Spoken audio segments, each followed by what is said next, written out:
He was born frail and powerless, but after being taken under the wing of the strongest double S-rank magician, he dedicated himself fully to training. Through sheer determination, he pushed himself relentlessly, his hands bruised, his body battered, yet his spirit remained unbreakable. Years later, that same boy who once couldn't even cast the simplest of spells became someone feared across the land. But even his powerful master had no idea that hidden deep within him was a dark magic capable of rattling the very foundations of the world.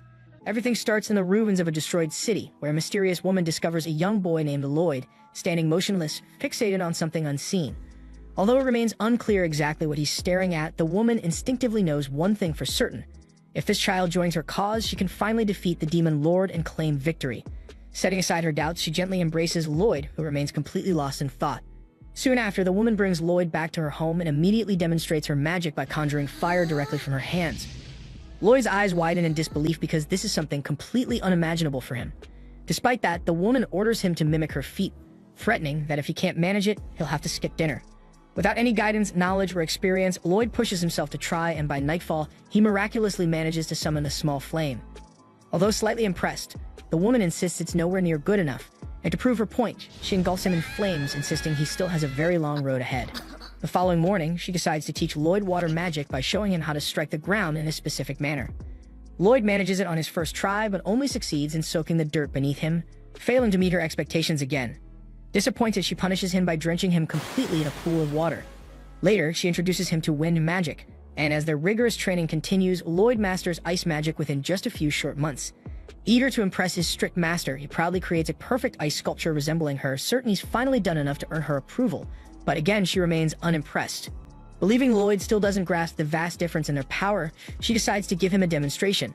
Using her own magic, she animates the statue he created, causing it to grab Lloyd tightly, and then dramatically enlarges it before shattering it to pieces right in front of him.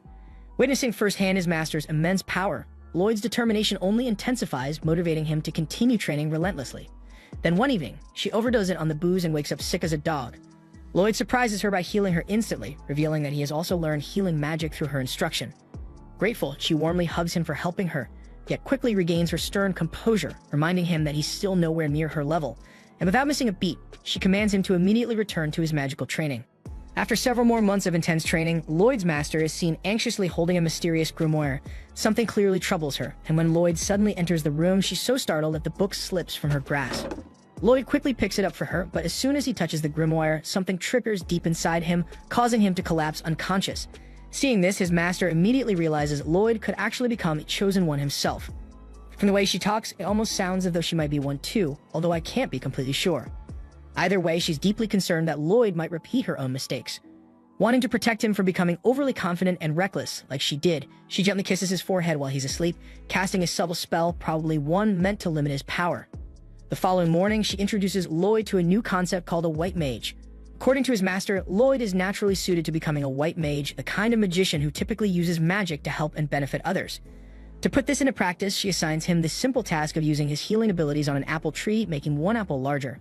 Lloyd succeeds, but his master quickly demonstrates how she can effortlessly cover the entire tree in apples, reminding him how far he still has to go.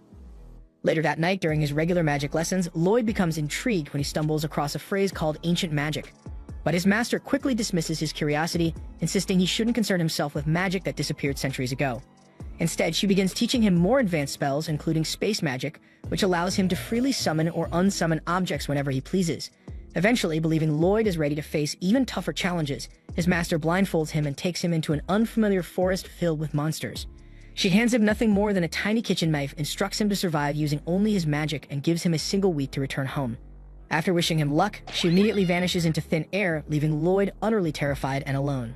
Only moments later, a wolf-like monster emerges from the darkness, chasing Lloyd frantically through the woods. He barely manages to evade it by scrambling up a tall tree, panicking as he tries to figure out what to do next.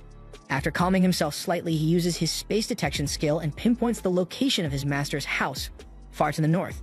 With no other options, he climbs down and cautiously sets out on foot toward home. When night falls, Lloyd cleverly uses his healing magic to ripen wild fruits for dinner. Finding a small cave to shelter in, he begins carefully drawing out a magic circle that should help increase his physical abilities. Putting his creativity to good use, he adjusts all his known spells to actively boost his physical strength and other base stats whenever he activates them. The following morning, as Lloyd carefully makes his way through the forest, he accidentally stumbles into a queen spider's territory. As soon as the massive spider lunges at him, Lloyd spins around and runs as fast as he can. He quickly activates one of his newly modified spells, increasing his speed tenfold. In one desperate burst, he manages to sprint all the way back to his master's home, collapsing from exhaustion at her doorstep. She casually opens the door, greeting him warmly with a gentle smile and welcoming him back. As more time passes, Lloyd grows taller and more confident, gaining greater freedom around his master's home. One day, while tidying up her study, Lloyd finds a book about cities, instantly capturing his interest since he's never experienced life among other people. Meanwhile, his master begins conducting various experiments, making Lloyd her personal apprentice and barely allowing him a moment of rest for several weeks. On one particular morning, she wakes up and casually heads to the rooftop to start training Lloyd, fully intending to exhaust him until he can barely move. But when she arrives, Lloyd is nowhere to be seen. She notices a book lying open, the very same one Lloyd was last reading, and curiously picks it up. Meanwhile, Lloyd has just arrived in town for the very first time. He walks through the crowded streets, utterly amazed at the sheer number of people and activity around him. Having never experienced anything like this, he's fascinated. After buying a single loaf of bread, Lloyd immediately runs out of money, realizing he'll need a job soon. Just then, an adventurer recruitment poster conveniently blows into his face. Lloyd takes this as a clear sign and decides to apply. But unbeknownst to him, a mysterious figure silently follows Lloyd, quietly intrigued by the young boy's decision. After signing up, Lloyd joins his new adventurer party, and they soon head to the top of the castle to face off against a giant cyclops. Alan, the party leader, urgently calls out to Sheena the healer, asking her to provide him with healing support. But just before Sheena can act, Lloyd discreetly casts his refined stat-boosting spell, making everyone feel stronger than ever before. And because Lloyd didn't announce his actions, no one realizes he's responsible for their newfound strength. With the magical boost, the party's archer effortlessly shoots the Cyclops directly in the eye, and their knight smoothly blocks one of its powerful strikes, utterly shocked at how easy it feels. Alan, oblivious to the sudden power-up he's received, confidently steps forward and easily finishes off the Cyclops with one decisive blow, convinced he did it purely on his own merit. But the knight quietly suspects that Lloyd might have had something to do with their sudden surge in strength. In any case, with the Cyclops finally defeated, the party returns triumphantly to town. Alan is treated like a legendary hero, since apparently no one else has ever managed to take down the Cyclops of Abattough Castle before. Naturally, the reward is huge, but when Alan pays Lloyd, he hands him a measly 5 coins, claiming it's fair because Lloyd's still just a beginner D-ranked adventurer. Lloyd quietly accepts the payment without complaint, but when Alan suggests celebrating their victory with drinks, Lloyd politely declines, mentioning he doesn't drink alcohol. This offends the party's mage, who takes Lloyd's refusal personally, but Alan brushes it off casually, saying they can always find another white mage since Lloyd didn't contribute much anyway. Lloyd overhears the comment, but calmly ignores it, quietly closing the door behind him as he walks away. At the same time, back at Merlin's house, the mysterious man who had been watching Lloyd earlier finally arrives. Merlin immediately asks if he has any news about Lloyd. The man, whose name turns out to be Willie, informs her that Lloyd successfully made it to town and joined the hero's adventurer party. Merlin breathes a sigh of relief upon hearing Lloyd is safe. She felt it was finally time for him to explore and experience life outside, and believes he'll do well as long as he avoids becoming overly confident like she was in her younger days. Willie gently asks if she's still haunted by the events from that day, and Merlin's expression darkens with guilt and regret as the painful memory returns. Back then, the Demon Lord had surprised everyone by willingly blowing himself up to seize control of the magic grimoire, something Merlin never anticipated. The resulting explosion completely wiped out an entire village, instantly killing everyone in the area, including Merlin herself. Fortunately, her party member Sybil sacrificed himself by using a forbidden ancient magic spell to revive everyone who died. Ever since, Merlin has carried immense guilt over causing Sybil's death and putting her friends in danger. Back in town, Lloyd remains with Alan's party, consistently providing subtle but powerful buffs every time the others struggle in battle. Thanks to Lloyd's secret assistance, the party maintains an impressive winning streak, performing at peak levels, though none of them recognize that Lloyd is the real reason behind their success. Later that evening, Rena sits in her room reading a book about defense strategies when Alan casually walks in, curious about what she's doing. She explains that she's been trying to understand why monsters' attacks have suddenly become easier to withstand. Alan admits he's also noticed a significant increase in his own strength recently, but he proudly attributes it to his own abilities. But Rena points out that Alan hasn't trained seriously in a while, so there's no logical reason why he should suddenly be stronger. At the same time, out in the forest, a patrol of town guards finishes their usual rounds when suddenly, one of them cries out in agony. The other guard spins around to see a towering golem looming over his partner. In that terrifying moment, he realizes he's about to lose his shit life over a damn low-paying patrol job. The following day, the captain of the guard meets Alan urgently, pleading for assistance.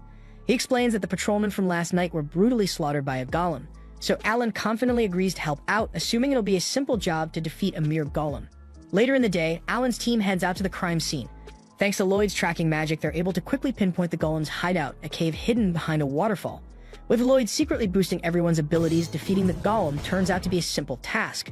However, none of them notice a hidden demon lurking nearby, quietly creating another golem out of rocks in the cave ceiling.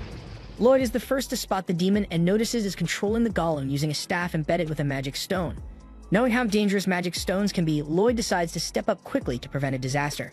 He casts an accuracy buff on Lulu, urgently instructing her to fire an arrow at the demon. Lulu hesitates slightly, confused because the demon is partially hidden behind a wall, but she trusts Lloyd's call and fires anyway, and somehow her shot hits its mark perfectly. Lloyd then immediately instructs their mage, Mia, to teleport the demon's staff into his hands, and the moment she does, he swiftly casts a sealing spell to disable its dangerous powers. Alan grows furious, annoyed that Lloyd is suddenly giving orders when he's supposed to be the leader.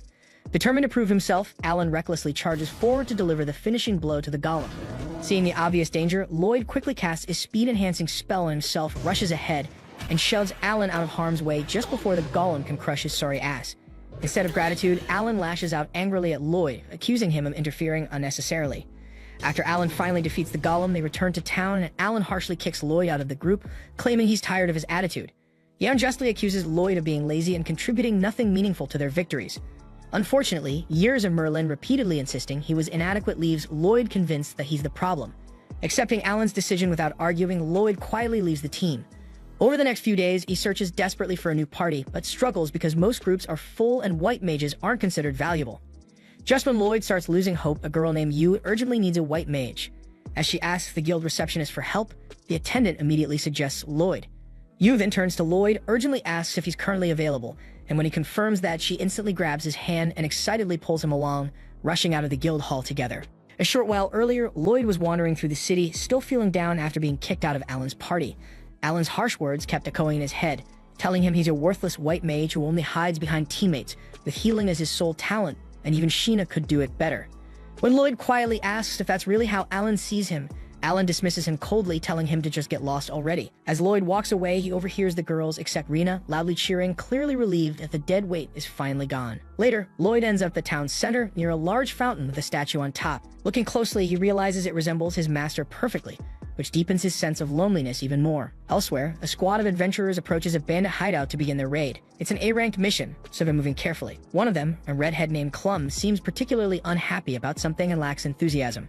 Still, they launch their surprise attack swiftly, not giving the bandits a chance to fight back.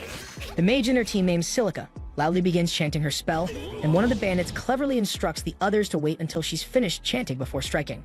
The bandits rush forward right as Silica exhausts herself, believing they found an opening. However, Cross, the team's sharp-eyed archer, swiftly takes them all out with a single precise arrow. Their team proved perfectly balanced, even their swordswoman and leader Yu holds her own easily. When Yu briefly loses her footing, the team's tank Dagus quickly jumps in to shield her. At the same time, Clum boosts Dagus' physical abilities with her magic, helping him effortlessly overwhelm the bandits. The bandit leader, realizing they're hopelessly outmatched, tries to sneak away only to be cornered by Yu, who orders him to surrender quietly. Confused and desperate, the boss demands to know who the hell she is and why they randomly attacked. But as he yells, he suddenly notices the shiny golden badge around her neck, marking her as an S-ranked adventurer. In fact, the entire party wears the same rank, making him realize he's definitely messed with the wrong crew. The boss bandit has one final ace up his sleeve, confident that even these S-ranked adventurers won't stand a chance against what's about to show up. He grips his staff tight, casting a summoning spell that causes a giant golem to burst out of the ground. Facing something like this, magic becomes useless, instantly leaving Clum and Silica unable to help. Cross, their skilled archer, quickly realizes even his arrows won't scratch the monster, leaving only Yu and Dagas able to stand against it. Yu, as their fearless leader, takes charge without hesitation, sprinting forward and slamming her sword against the golem with all her might, but the monster shrugs it off effortlessly, barely even scratched. Clum, the white mage, still distracted by something, doesn't even hear when Yu desperately calls for her help. Finally, frustrated and worried, Yu shouts Clum's name loud enough to snap her back into reality. Clum, flustered but realizing the situation, quickly casts a strength enhancement spell, boosting Yu's power significantly. With renewed energy and at least 5 times her normal strength, Yu slices through the massive golem, ending the fight instantly. After finishing the job and capturing all the bandits, including their defeated boss, Yu gently approaches Clum, concerned about her earlier distraction. Clum softly apologizes, visibly upset, saying she no longer feels like she deserves to call herself an adventurer. Yu's eyes soften as she understands Clum's struggle, realizing it's connected to her sister Sylvie. She kindly asks Clum how Sylvie has been doing lately, but before Clum can respond, the scene cuts to Lloyd, who's currently still feeling hopeless on his 3rd day without finding a new party. Just then, Lloyd overhears someone yelling loudly at the guild counter, desperately needing a white mage, and to his surprise, it's Yu. Without missing a beat, Lloyd gathers his courage and quickly volunteers. Yu doesn't even pause to ask about his qualifications, immediately grabbing Lloyd's hand and practically dragging him back to their team's base. There, she proudly introduces Lloyd to the confused group, enthusiastically welcoming him without even officially confirming if he wants to join. Her teammates aren't surprised. This impulsiveness is typical Yu. Cross sighs apologetically and explains to Lloyd that the reason for their desperate hurry is a critical quest they can't tackle without Clum. However, the whole team quietly doubts Lloyd can truly fill Clum's shoes, and Lloyd himself feels the intense pressure, especially now that he's learned he's standing among an elite S-ranked adventurer party. Even though Lloyd had already given up on himself, Yu wasn't about to let him go, practically begging him to show off some of his magic. Lloyd figured he'd just embarrass himself again, but reluctantly agreed anyway. Without making a big deal out of it, he casually summoned his staff using storage magic, but just that simple move made the entire team realize this guy might actually have some serious talent. Then effortlessly and without even chanting a single word, Lloyd layered a bunch of enhancement spells onto everyone. At first, nobody really felt different, but when Yu gave her sword a casual swing, it sliced straight through a tree like it was made of paper, leaving them all speechless. Seeing their stunned faces, Lloyd quickly explained that he'd stacked multiple physical enhancements to significantly boost their strength, because he figured a single spell wouldn't impress high-level adventurers like them. It was clear now that Clum's magic didn't even come close to Lloyd's skill level, but Lloyd himself still had zero clue just how ridiculously powerful he actually was. Lloyd nervously continues, explaining he deliberately used 5 separate enhancement spells at once, assuming that if he used only one simple spell, these elite top-tier adventurers would find it disappointingly mediocre. After all, he knows very well they're the highest-ranked team around, and he desperately wanted to impress them. But looking at their stunned faces now, he immediately misinterprets their shock as disappointment, believing he's failed again. One of the cruelest things about constantly being looked down on is that it utterly destroys your self-esteem, and at this point, Lloyd's confidence is absolutely rock bottom. And after seeing their reactions, he instantly assumed he had disappointed them. Apologizing for wasting their time, he turned around to leave, genuinely believing he wasn't good enough. The team was still too shocked to speak, until Yu snapped out of it and desperately yelled for him to stop walking and come back. Lloyd paused and slowly turned around, surprised they still wanted to talk. Reluctantly, he told them about his past, how he'd been kicked out of the hero's party for being worthless. Yu was stunned just hearing he'd been part of the hero's team, but Lloyd downplayed it again, insisting he wasn't that great and recommending they stick with their original mage instead. They tell Lloyd all about Clum's situation, that she's actually a solid mage, and how she's been taking care of her sister Sylvie, who felt terribly sick. Clum used to balance adventuring and caring for Sylvie pretty well, but lately she's been exhausted and it's seriously affecting her performance. Last time they fought, Clum spaced out and almost got everyone killed. Even though the team assured her everything was cool, Clum still chose to resign to avoid endangering them. Usually, the team handles quests fine without a white mage, but for A-ranked missions, they definitely need one. Yu adds that aside from Clum being valuable on missions, she's also a really close friend, so they're genuinely worried about her, and the whole party agrees, looking visibly concerned. Lloyd notices this and asks if they see Clum as more than just a teammate. When they say yes, Lloyd can't help but think how lucky Clum is for having teammates who truly care about her, unlike the jerks he used to work with. Curious, Lloyd asks about the specifics of Sylvie's illness, and they explain she's gradually turning into a magic stone. Lloyd recalls studying magic stone's sickness with his master, who once confirmed that the condition could actually be reversed. Realizing he might genuinely be able to help, Lloyd asks Yu if they could visit Clum right away. Soon, they're at Clum's doorstep. She greets them, surprised by the sudden visit, but invites everyone in. They sit down, and Lloyd immediately asks about Sylvie's condition. Clum explains how she and Sylvie used to go on adventures together, but during one particular mission, Sylvie got hurt. Clum wasn't there at the time and only found her sister after she had already been injured. Lloyd asks for more details, but Clum decides it's easier to just show them and leads them into Sylvie's room. As soon as the door opens, Lloyd senses overwhelming magical energy. Clum then gently pulls back the covers, revealing Sylvie's limbs already solidified into stone, and she tells them that eventually Sylvie's entire body will become stone. Lloyd quickly speaks up, confidently saying he can cure Sylvie. Clum looks doubtful, reminding him that she already consulted several top-level mages, and none of them could do a damn thing, so she seriously doubts a regular white mage like him can help. Unfazed, Lloyd calmly asks if Sylvie's injury occurred inside a cave, and Clum looks at him in shock, confirming it. Lloyd then inspects the area where the injury began and immediately confirms his suspicion. Sylvie's body is turning into stone because it's being invaded by a powerful magical energy from that cave. Clum is still doubtful, but Lloyd tells her his master assured him the method would work. Yu gently encourages Clum to trust Lloyd, so she finally agrees to let him try. Lloyd takes a deep breath, pulls out his staff, and casts a powerful spell, feeling noticeably drained by the effort. He explains that he's cast a spell specifically designed to suppress the excess magical energy overwhelming Sylvie's body. By controlling the overflow, he can then heal her directly. Right after, he activates a second healing spell, and Clum stares at him in astonishment, pointing out that the magic he's using definitely isn't ordinary. Lloyd reluctantly admits it's a special kind of healing magic that drains more of his strength, but still insists it's nothing particularly special and keeps going. Yua turns to Clum, asking her opinion on Lloyd's power. Clum can't deny that the magic Lloyd is performing goes way beyond the ordinary. She's amazed he can cast two complex spells simultaneously and still manage to maintain his focus and strength. Just then, Yua excitedly points out that Sylvie's body is slowly returning to normal. Overwhelmed by joy, Clum rushes over, holding Sylvie's hand tightly as the stone gradually disappears. Everyone watches in awe, relieved and elated at the incredible recovery. Clum is deeply grateful but confesses she can't rejoin the team, explaining that once Sylvie fully recovers, they're planning to resume adventuring together as sisters, and she promises they'll celebrate properly later to thank everyone. Clum warmly assures Lloyd that the team is in good hands with him around, but Lloyd quickly says he hasn't actually joined the party yet, leaving Clum stunned by his lingering self-doubt.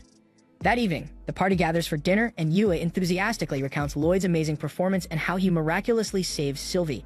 Despite Yua's sincere compliments, Lloyd still shrugs it off, convinced it wasn't a big deal. Yua finally tells him to stop downplaying his achievements, reminding him how incredible he was back there. Still, Lloyd can't shake the feeling of disappointment and quietly apologizes for not convincing Clum to return to their party. But the team reassures him that's not a priority right now because tonight, they just want to celebrate together. As they begin talking excitedly about the future, Lloyd reflects on the harsh treatment he received from the hero's party compared to the genuine kindness he's feeling now. Feeling genuinely valued for once, he finally gathers his courage and asks if he can officially join their party.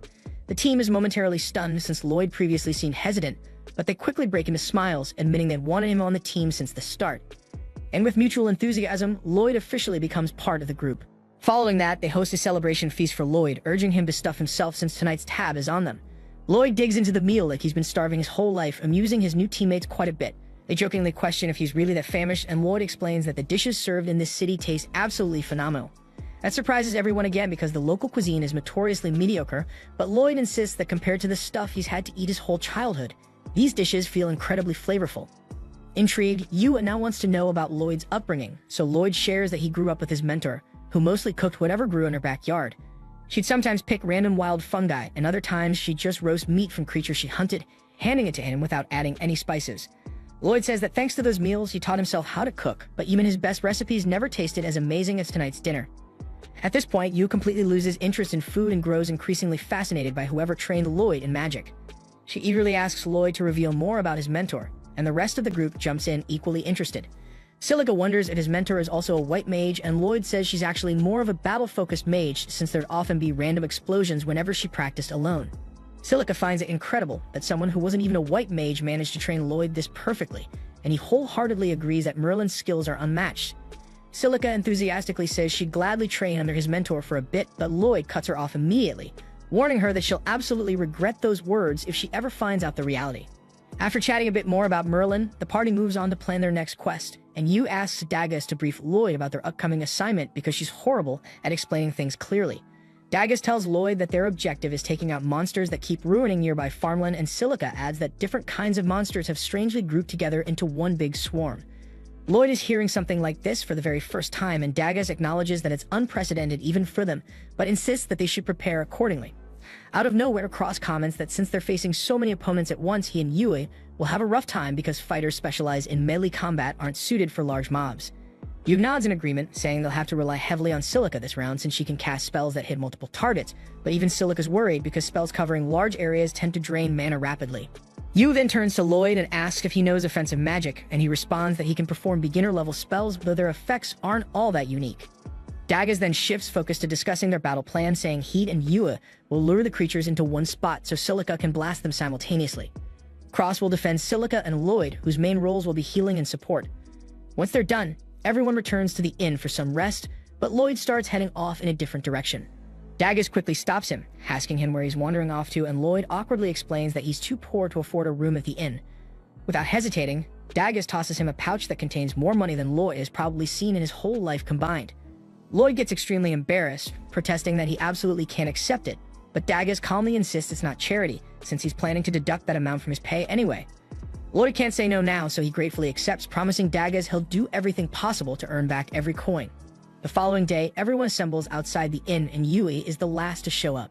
She glances around and asks why no one has their bags, and they're all quick to tell her that Lloyd stored their luggage with his magical inventory, meaning they don't have to bother carrying anything. Yu immediately jumps on the chance as well, and Lloyd swiftly stores her belongings in his magical inventory. Yu and Silica begin showering him with praise for this incredible skill, but Lloyd humbly tells them he's happy to teach everyone how it's done. They're all stunned because none of them have seen anyone else besides Lloyd use this kind of magic, but he assures them it's quite simple to master, even though expanding its storage space will take some effort. After that, they set out on their quest, and along the way, Lloyd learns firsthand just how important it is to keep the mood light on these lengthy adventures. They reached their planned camping spot much earlier than expected since nobody had to drag around their heavy gear. Once there, Lloyd retrieves everything from his inventory, allowing the group to quickly pitch their tents. Now that the tents are ready, Yu decides she wants to jump in the nearby river and mess around, but Daggers immediately reprimands her, reminding her that they still need to gather firewood and food first. Lloyd happily offers to handle firewood duty, and Yui excitedly thanks him for making their lives easier. She then pulls Silica along with her toward the river for a quick bath, while Lloyd heads into the nearby woods to find some dry branches. And while collecting the branches, Lloyd notices some berries he loved eating when he was a kid and decides to gather a few for the others, when suddenly he hears Yui yelling in panic. He immediately rushes toward the source of the screams, discovering a massive snake-like beast ambushing the uncovered Yu and Silica, who are utterly defenseless against it. Without a second thought, Lloyd leaps into action, striking the creature to distract it. Taking advantage of the opening, Yu and Silica dash toward the riverbank, and Lloyd waits just long enough for them to quickly cover up with towels before throwing them their weapons. He swiftly casts 2 enhancement spells on them, and Yui instantly charges forward, slicing the beast cleanly into 2 pieces with a single powerful swing. Surprisingly, the monster's severed head still has some fight left, prompting Silica to warn Yu and Lloyd to step back as she launches a fireball toward it, obliterating it in a single blast. She's startled by her own strength since her magic usually isn't this destructive, completely unaware of Lloyd's buffs. Afterwards, Yu thanks Lloyd sincerely for bailing them out and casually asks him to store her sword away again, when out of nowhere her towel slips, giving Lloyd an unexpected view of her hidden secrets. Both of them immediately freak out, resulting in Lloyd getting slapped across the face despite it totally not being his fault. Anyway, after they return to camp, Lloyd decides to show the group how to use the magical storage skill. He instructs everyone to imagine opening a space between their palms, but nobody has a clue what he's talking about. With Silica's encouragement, they try anyway, but instead they just end up awkwardly doing Naruto's Rasengan training. Lloyd feels embarrassed and starts worrying he's a terrible instructor because they aren't getting it, when suddenly Silica whispers storage and instantly manages to create a magical space. At that moment, everyone finally understands that, unlike Lloyd, they can't perform spells silently, but as long as they say an incantation, they might figure it out eventually. After practicing for a bit, Silica successfully stores her staff, while everyone else struggles hopelessly. At night, while the others are asleep, Lloyd and Yui take the first watch shift together. Yui quietly moves over and sits next to Lloyd, telling him how grateful she is that he joined their team. Lloyd modestly responds that since he didn't have a job anyway, he's the one who should thank her. Then, recalling how fiercely determined Yui seemed to be about completing this specific mission for their client, he asks if there's a particular reason she's so passionate about finishing this quest. Yui explains that when she was young, her hometown was attacked by creatures, and she ended up as the only one left alive. So when she heard about this particular quest, she immediately jumped at the chance because she wanted to protect others from going through what she experienced. Suddenly, Lloyd interrupts her, quietly telling her to stop talking because he senses monsters nearby. Yui instantly switches to alert mode, grabbing her weapon, while Lloyd urges her to quickly wake the others. The entire group soon prepares to confront the swarm of spider monsters, but seeing how many there are, they realize retreating would be smarter right now. They cautiously start backing away, but unfortunately, Yui accidentally steps on a stick, and the snapping noise alerts the creatures. Everyone immediately sprints away, but the spiders swiftly catch up, cutting off their escape. The spiders begin shooting webs from their butts, and the party manages to block the first wave of attacks. But one of the spiders successfully wraps up Silica's staff and snatches it away from her. And soon the spiders trap the whole team inside a silk cage, causing panic to set in. Lloyd says they need to help the spiders immediately before they attempt to fight back. He rapidly casts buffs on each teammate, then tells Yu to start the attack. She jumps into action, slicing through the web cage, allowing Cross to retrieve Silica's staff. At the same moment, Yu charges at a spider, deflecting its sticky spray and swiftly slicing off its legs. Then she skillfully surfs on another spider's web stream to close the gap toward the second spider, cleanly severing its legs as well. Lloyd then signals Silica and Cross to jump into the battle. Silica creates several flaming orbs and Cross fires his arrows through them, igniting the spiders with flaming projectiles. With the fight concluded, Lloyd realizes he'd just given out orders despite being the newest person on the team. He quickly apologizes for stepping over the line, but Daggers reassures him that he actually did a great job and shows natural leadership skills. The rest of the team agrees wholeheartedly, encouraging Lloyd to keep taking an active role in guiding them during fights. By the next morning, everyone has gotten pretty good at using the magic storage skill, managing to carry their luggage easily, and as they continue on their quest, Lloyd can't help but wonder about the real reason the spiders showed up here. After a few days, while Lloyd is alone on night watch, his mind keeps drifting back to the spider monsters. He's convinced they probably should have examined them more closely, but before he can dwell on it further, Yu and Silica come up behind him, gently asking if he's planning another solo watch tonight. Lloyd quietly nods, and the girls exchange a concerned glance because he's been pulling these all-nighters for days. They suggest that he rotate shifts with someone else, but Lloyd insists he's okay, saying he'd rather everyone else conserve their energy in case a fight breaks out. Yu opens her mouth about to lecture him, but Silica quickly steps in, gently asking Yu to respect Lloyd's choice. Still, she softly tells Lloyd to speak up if things start getting overwhelming. At the same time, from their tent, Cross and Dagus quietly watch the scene, uneasy about Lloyd's stubborn determination to shoulder the burden alone. The next morning, they continue their journey, and during a brief rest, Lloyd quietly activates a detection spell to scout for nearby monsters. He's relieved when he senses nothing, but suddenly Yu rushes over, asking what he's up to. Lloyd explains about his scouting magic, a spell that lets him detect monsters and other potential dangers in the area. Yu looks genuinely surprised, admitting it's the first she's ever heard of such a spell. Lloyd modestly downplays it, mentioning that its range isn't that impressive, but at least it gives them some kind of early warning. Yu grows even more worried now, realizing Lloyd is still taking on the full responsibility of protecting their surroundings, but he assures her again that he's fine and doesn't need any help. At night, Lloyd once again keeps watch on his own. Nearby, Yu sighs, murmuring that it feels like Lloyd doesn't trust them at all, even though they're supposed to be friends now. Silica gently reminds her that everyone has their own pace in warming up to people. She suspects Lloyd might have some past trauma that makes it hard for him to rely on others. She also guesses that Lloyd can't see how incredibly talented he really is, which pushes him to overcompensate by working too hard. Yu grows curious about Lloyd's past, but Silica reassures her softly, saying he'll open up to them when he's ready. At the same time, Dagus quietly approaches Lloyd, asking if he can lend him a hand with something. Cross offers to take Lloyd's place on watch for now, and Lloyd agrees. Following Dagus to the edge of camp, Lloyd watches as Dagus skillfully sets up a tripwire alarm that'll warn them if any monsters get too close. Lloyd is genuinely impressed by the setup, and Dagus smiles warmly, reassuring him that this alarm will handle the scouting duty so he can finally get some bedtime. Lloyd quickly brushes off Dagus' suggestion, insisting there's no need and confidently claiming he can do a better job than the alarm. Dagus suddenly turns serious, confronting Lloyd directly, asking if he truly trusts the party.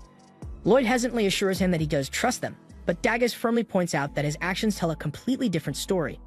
Lloyd is instantly hit by flashbacks of Merlin and his former team leader, both always calling him inexperienced or useless. He quietly admits to Dagus that if he doesn't push himself hard enough, he might end up causing trouble for everyone else. But Dagus surprises him, confidently replying, "And go ahead and cause some trouble." Lloyd is caught off guard, completely confused by his words, and Dagus patiently explains that the entire reason they formed a party was to handle challenges together, things that no one person could handle alone. Everyone messes up sometimes. That's why they have teammates. He gently but firmly urges Lloyd to start depending on his companions, and for Lloyd, it's the first time he's ever heard such a comforting idea.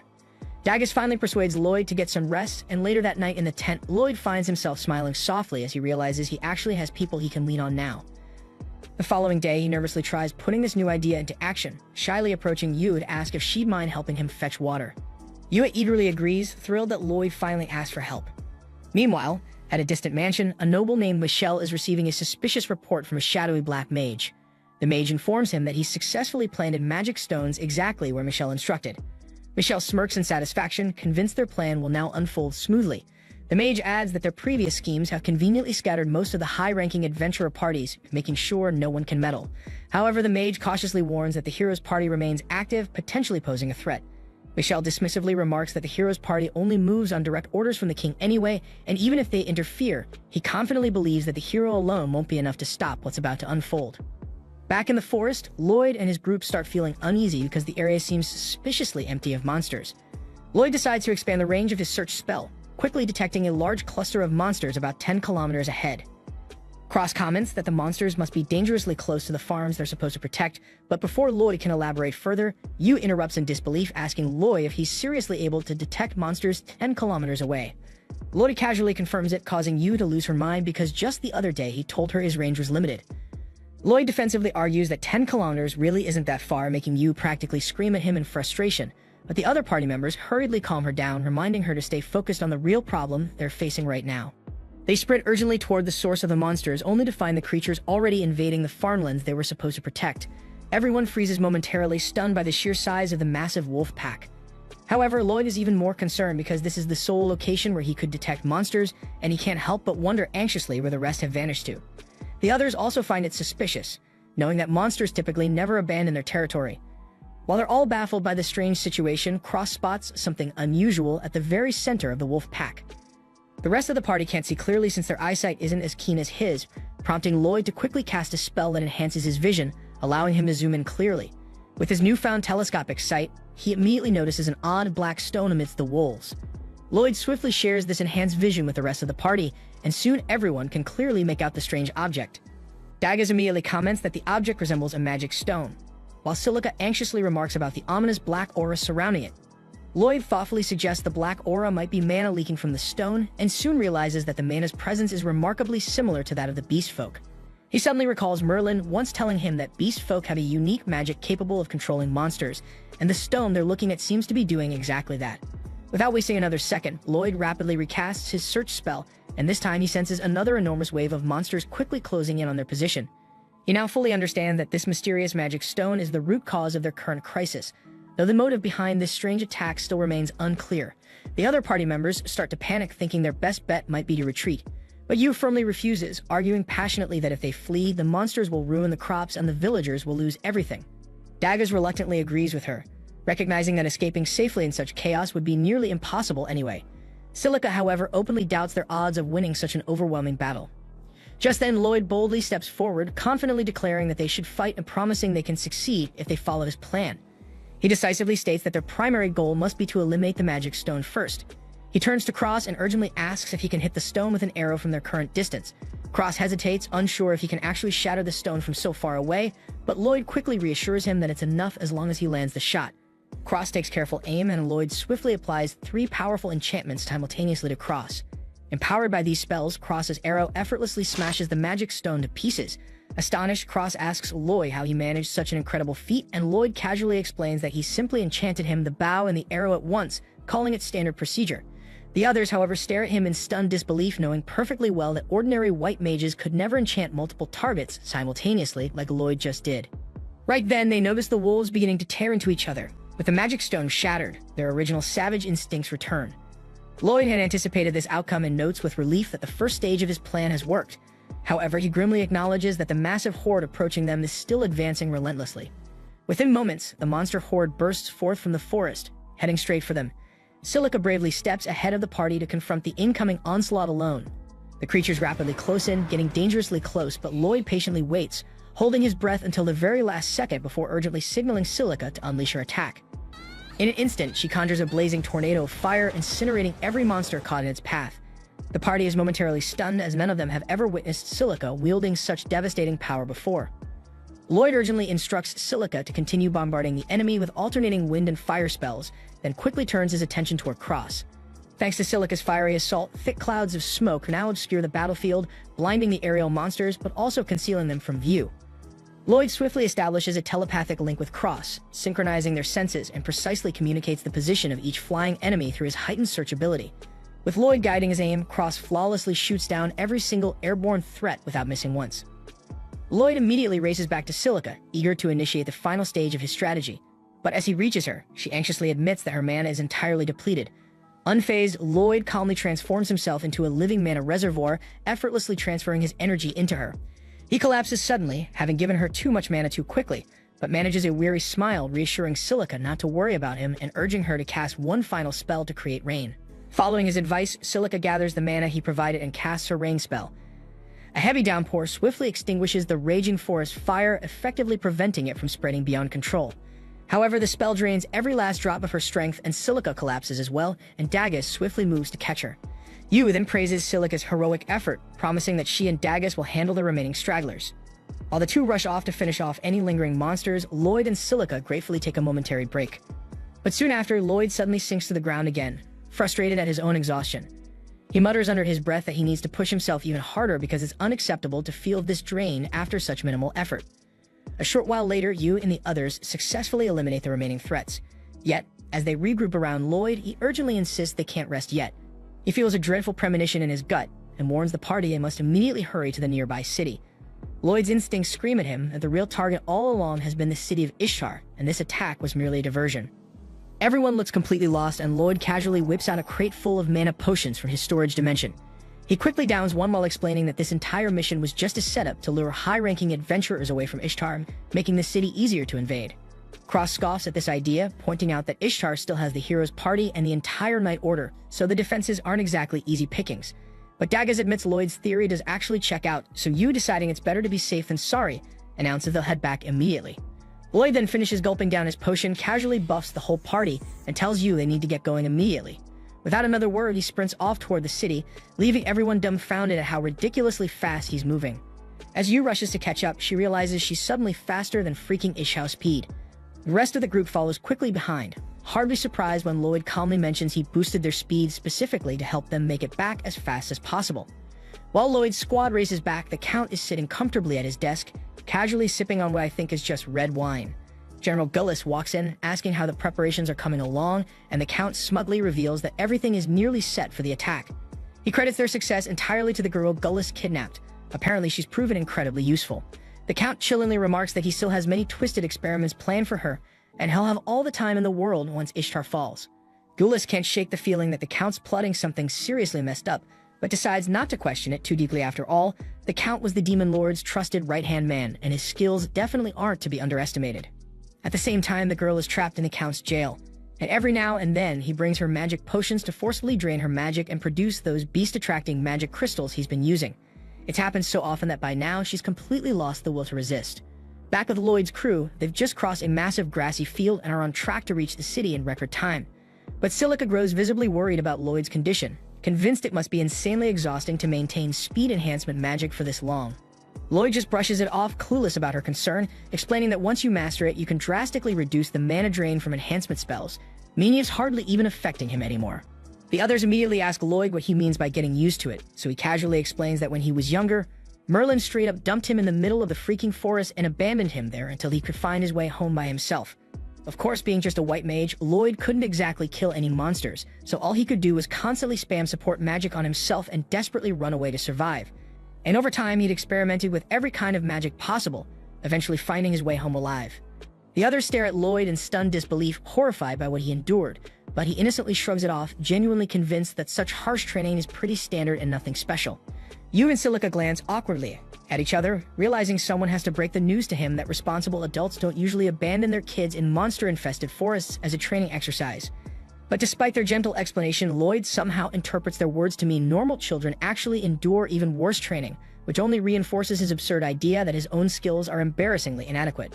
Once they're all rested up, Lloyd reapplies his speed enhancement magic, and they continue rushing towards the city.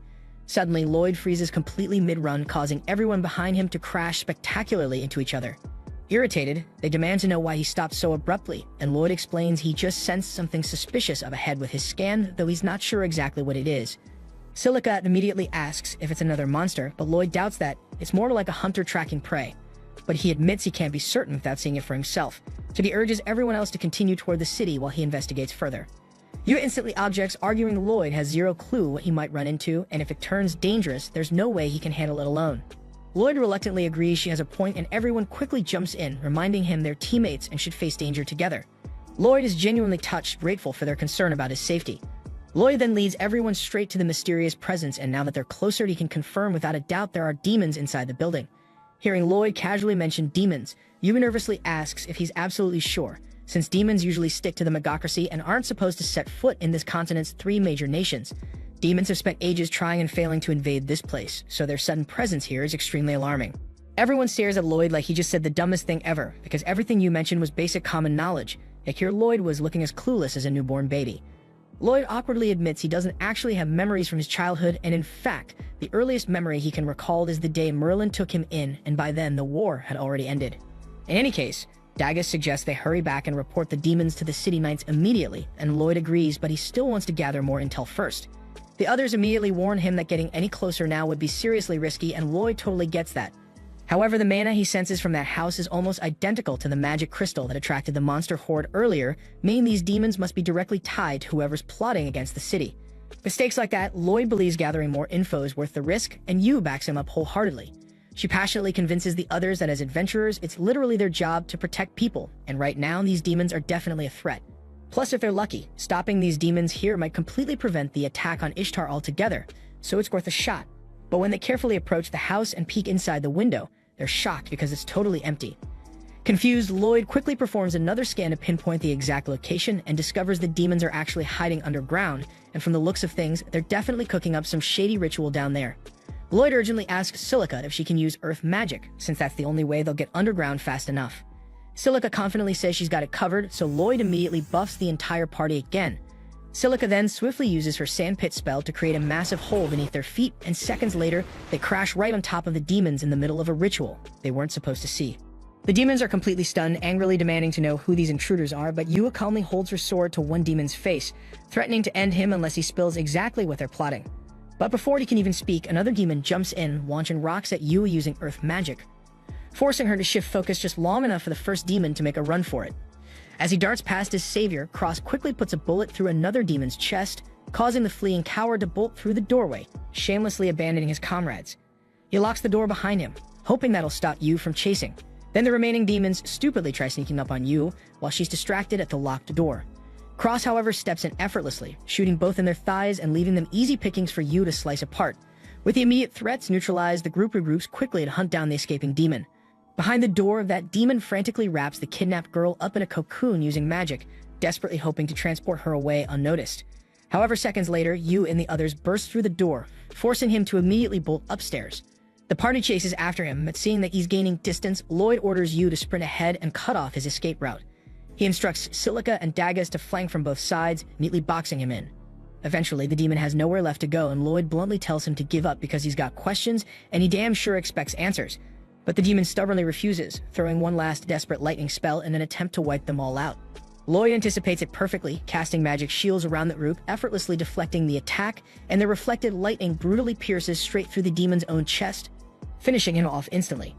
After that, Lloyd quickly grabs the cocoon and carefully unravels it, shocked to discover a beast girl trapped inside. For now, they gently carry her back into the cabin, laying her down in a bed to let her rest. With all the demons dead, they're completely out of suspects to interrogate, leaving this girl as their only hope of answers. But from her current state, she's definitely not waking up anytime soon. Dagas anxiously asks Lloyd if he can heal her, and Lloyd calmly replies he'll give it his best shot, raising his staff gently over her body to begin the healing spell. Silica watches in amazement at Lloyd's ridiculously efficient healing magic, prompting Lloyd to casually admit he made a few improvements during his free time.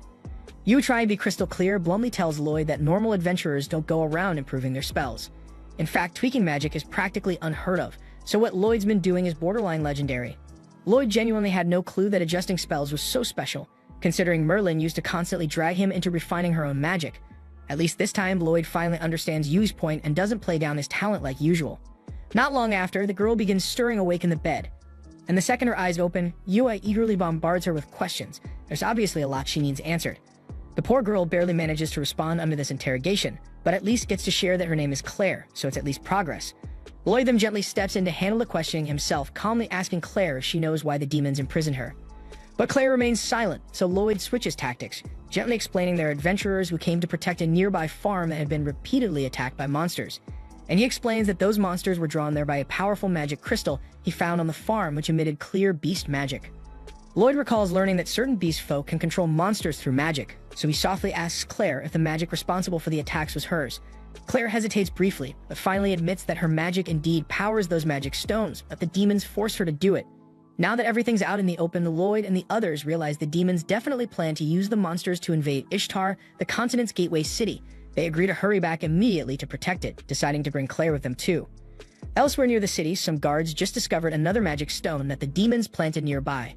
Unfortunately, it's far too late because monsters have already started flooding towards Ishtar, and if things keep going this way, the entire city will soon be overrun. Back with Lloyd's group, they pause for a brief rest when Lloyd suddenly senses a huge wave of monsters heading straight for the city, with an even bigger army following close behind. Realizing they can't possibly handle all those enemies alone, Lloyd makes a drastic call. He tells Yu and the others to rush ahead, warn the knights, and protect the city, while he stays back with Claire, planning to use her powers to stop the monsters right here. At the same time in the city, Alan is losing patience while trying to replace Lloyd. Every white mage who shows up can barely string together 2 spells before sputtering out, while Lloyd used to fire off 5 without breaking a sweat. Rena gently suggests that maybe Lloyd was an exception, but Alan's pride refuses to accept that possibility. Instead, he decides the entire talent pool is the problem. In his mind, every white mage in town is somehow even more useless than Lloyd, so they'll keep the recruitment mill grinding until a valuable one finally turns up. Right then, a member of the Imperial Guard steps in carrying bad news. Scouts have spotted a massive force of monsters outside the walls, more than 10,000 by count, and the king wants the hero party to help defend the city. Alan is still convinced his team is the strongest thing walking, and he accepts the request immediately without thinking it through. The guard exhales in relief, assuming Alan must have a solid plan tucked away if he can answer so casually. Then once the guard leaves, Sheena asks if he is really sure, because 10,000 monsters is not a number you shrug off. But Alan waves off their concern because he is more focused on the shine that comes from fulfilling a royal request, already picturing the acclaim and the bragging rights, certain this will cement him as the strongest person in the entire kingdom. Just listening to him chase the glory, the rest of the party trade looks because they can already tell this is not going to end well for them. Out in the forest, Lloyd and Claire have already located a second wave of monsters gathering among the treaties. If this group links up with the horde marching toward Ishtar, the city will not survive the collision. Lloyd says they need a way to stop the swarm before it joins the main force, but Claire hesitates. She asks if there is any method to break the advance without slaughtering the creatures. Even though demons were the ones pulling the strings, it was still her power that summoned them here, and she cannot shake the responsibility. Lloyd sees how much she cares and promises to craft a plan that saves the town while keeping monster casualties to a minimum. To make it work, he's going to need her help, so he asks if she can channel her magic to send the creatures back to their natural habitats across the region. Claire says it can be done, but with that many creatures packed into one spot, she is not confident she can manage it. Lloyd asks if the outcome would change if he boosts her with his support magic, and Claire admits she is unsure, yet she's willing to try. She starts the spell to speak to the monsters, opening the channel, but before the magic can take hold, something in the woods cuts across it. Until they track down whatever is causing that disturbance, she will not be able to push the spell any further. Back at the guild, Alan summons every adventurer still inside the city, then sours as soon as he sizes up the room. Sheena explains that all A rank and higher parties were dispatched on missions already, so what they have on hand is B rank and below. It is not ideal, but she tells him to quit talking down to the people who actually showed up.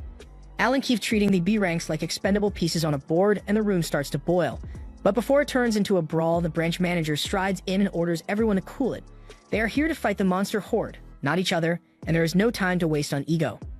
Alan agrees to drop the disrespect and pivots to strategy. He then announces that all mages should open the battle with their heaviest attack spells and erase 10 enemies each on the first volley. While those mages recharge their mana, Alan and the rest of the fighters will rush the line to buy time, and they will keep looping that pattern until the field is clear. On paper it sounds workable, but the adventurers push back immediately. They do not have that kind of firepower. At best, their strongest casts might down a single monster, so asking for 10 per person is pure fantasy. Alan starts calling the room incompetent, but Mia cuts in and says she could not meet that target either. Alan demands an explanation, so she says that a while back her spell potency fell off a cliff, and ever since then her magic has been less efficient across the board. It is not only her. Sheena, Lulu, and Rena have all felt a sharp drop in output, and every one of those issues began the day after Lloyd walked away from the group. Alan unloads on the room, claiming everyone has been faking their skill levels. But Rena fires back that nobody lied to him not once. In fact, the very same drop in performance should be hitting him too. If he had even half-heartedly kept up his training, he would have noticed he has gotten weaker by now, but he has been too busy soaking in the spotlight of being the hero. She says it plainly so everyone can hear it. He does not deserve the title. And with a whole crowd of low-rank adventurers watching, Alan burns with embarrassment and tries to prove himself by throwing a full power punch at Rena. But she stops it with one palm like it is nothing. The entire guild saw the action, so Alan's image is toast, especially after he spent the last 30 minutes calling everyone helpless. He bolts from the hall red-faced, and the adventurers are left whispering about how someone like him ever got labeled a hero in the first place. They understand they cannot rely on him to save the day, so talk turns grim. The monsters will not wait long to strike, and people begin wondering if abandoning the city is their only option. But Rena steps in before panic takes over. She tells everyone to breathe and says she will stay and she will fight, and her confidence steadies the room, but even so, she admits the situation is ugly. First thing, she asks whether anyone has seen a man named Lloyd recently. And while Rena is searching for him, Lloyd is still deep in the forest with Claire. Together, they uncover a magic crystal hidden under the canopy.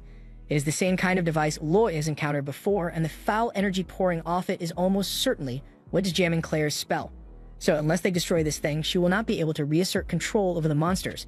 And the bad news is that there are likely a dozen or more of these crystals seeded throughout the woods, and tracking each one down will be a nightmare. Lloyd agrees that sweeping the entire forest would take forever, so he asks Claire whether she can home in on the crystals, since they are piggybacking on her power. Claire says she can feel the signature if she is within a reasonable distance, but the forest is vast, the signal range is short, and that makes pinpointing their locations effectively impossible without getting close first. Lloyd says that will not be a problem since he already has the perfect approach in mind. Before Claire can even get a question out, he lays sensory sharing and enhancement on her, widening her range until every magic crystal in the forest lights up to her senses, with their exact positions streaming straight into Lloyd's mind like a living map. He follows by casting invisibility on the both of them so they can slip through the woods without drawing a single glance from the monsters, and Claire is left speechless because he did all of that without even breaking a sweat. Working under that veil, they goes past the horde, and Claire begins purging the dark enchantment and neutralizing the crystals, one after another. Back at the city walls, the adventurers have assembled and are bracing for the fight. The worry hangs over the crowd. Earlier, Rina explained that the real engine behind the hero party's success was Lloyd, and he is the reason they made it this far at all. If he mattered that much, the others ask why he was thrown out of the hero party, and she admits it came down to their own short-sightedness. The hero title went to their heads, so every wing got chalked up to their personal strength while the grind of Lloyd's support work was ignored. She says their only realistic shot is to ask Lloyd for help, but the guild manager informs her that Lloyd is not inside the city at the moment. Soon after being expelled, he linked up with an S-rank team and left on a monster subjugation run. For an ordinary traveler, that trip would take several days. But Rina reasons that with his support magic, he can compress the travel time significantly, so if fortune tilts their way, he might already be on his route back. With no better options on the table, Rina tells the gathered adventurers they are betting everything on Lloyd making it back in time to save them. The adventurers trust her judgment and steady themselves to hold the line, yet they cannot shake that cold knot in their stomach that comes from staring at what they are up against outside the walls. Rita's battle plan is simple. The archers will open by loosing a storm of arrows to shave down the swarm, and when the monsters funnel into the freshly dug trenches, the shield line locks shoulder to shoulder to hold them back while the mage squad unleashes everything they have. Keeping that tempo will be rough, no coffee breaks here, but running this pattern should let them hold the line until Lloyd and his crew make it back. Later that night, Yui and the others close in on Ishtar, and thankfully Lloyd's speed enchant is still ticking, so after a quick breather and a stretch they can keep running without burning out. At the same time, Lloyd and Claire track down the final magic stone hidden deep in the trees, and once they neutralize it, the monsters finally revert to normal behavior. Bad luck on the local roster though, because this patch is crawling with high wolves and blood panthers, and those two species have an old grudge, so the instant they snap back, they start tearing into each other. In the chaos, one beast slams into Claire, the sudden jolt strips away the invisibility Lloyd casts on her, and a dozen feral eyes swivel to her spot. She freezes hard, blanking on the fact that her gift lets her command monsters, and she's a heartbeat away from becoming lunch. But Lloyd cuts in and yanks all their focus to himself, pulling the pack away and bailing her out. Back at the city walls, things are not pretty. Even though the defenders have held the horde off for hours, fatigue is chewing through the ranks and gaps are opening in the formation. It will not last at this rate, but right as hope starts to slide, a colossal fireball screams across the field. Yui and the rest finally hit the battlefield, and the night lights up like a festival minus the fun. At the same time, on Lloyd's side, he keeps weaving through claws, swipes, and fangs, staying just out of reach because under these conditions, that is about all he can safely do. Claire is stunned by how fast he moves, but she cannot figure out why he is not swinging back since someone at his level should be able to flatten monsters like these without breaking a sweat. Claire then remembers that Lloyd promised to keep monster casualties low for her sake, which explains why he refuses to strike back. She will not let him take the hits because of her, so she gathers herself, calls up her powers, and begins to sing. One by one, the beasts ease down, their fury cooling, and they drift back into the forest like the fight never started. Lloyd mutters that he would have loved that about 5 minutes earlier, but he is impressed all the same, so he asks what she just did. Claire says she simply used her power to politely ask the monsters to return to the woods, and they listened. With the nearby horde freed from the mind control and the path briefly clear, Lloyd tells her they need to move, and they push hard to get back to Ishtar before the next wave hits. Inside Ishtar, the battle is still brutal. Even with Yu's party on the field, they have barely made a dent in the swarm. Weapons are running out, mana is scraping bottom, and it feels like this really is the end. Rina keeps calling for grit, telling everyone not to fold because there has to be a way to claw out a win, but the front line is already breached and people are being wounded across the field. They hang on until morning, and by then every layer of defense has been smashed. The guild manager whispers that this might be the city's last stand. Then before the monsters can flood the streets, a clear voice rises from the cliff by the forest. It is Claire, her song boosted and carried far by Lloyd's magic. Soon the combined effect halts the monsters in their tracks, and instead of pressing the attack, they begin calmly retreating back into the forest, lifting the immediate threat and saving the city from collapse. When the last creature is gone, Claire lets the song fall away, and her knees nearly give out, but Lloyd catches her and holds her steady. They are both relieved that the city was spared, if only for now, because the disaster is not finished as they see a group of golems walking toward the walls of Ishtar. At the same time, Count Michel is relaxing in his fortress, utterly certain that by now the city of Ishtar has been stamped flat beneath the monsters. Then a courier bursts into his office with an urgent dispatch. Michel assumes the message will confirm Ishtar's fall, yet to his dismay he hears the horde abruptly broke off and scattered back into the woods, all but the golems, which for some reason could not hear Claire's song. So Lloyd figures demons are meddling somehow, and with the golems poised to wreak havoc, he throws his speed boost on Claire and tells her they have to sprint for town at once.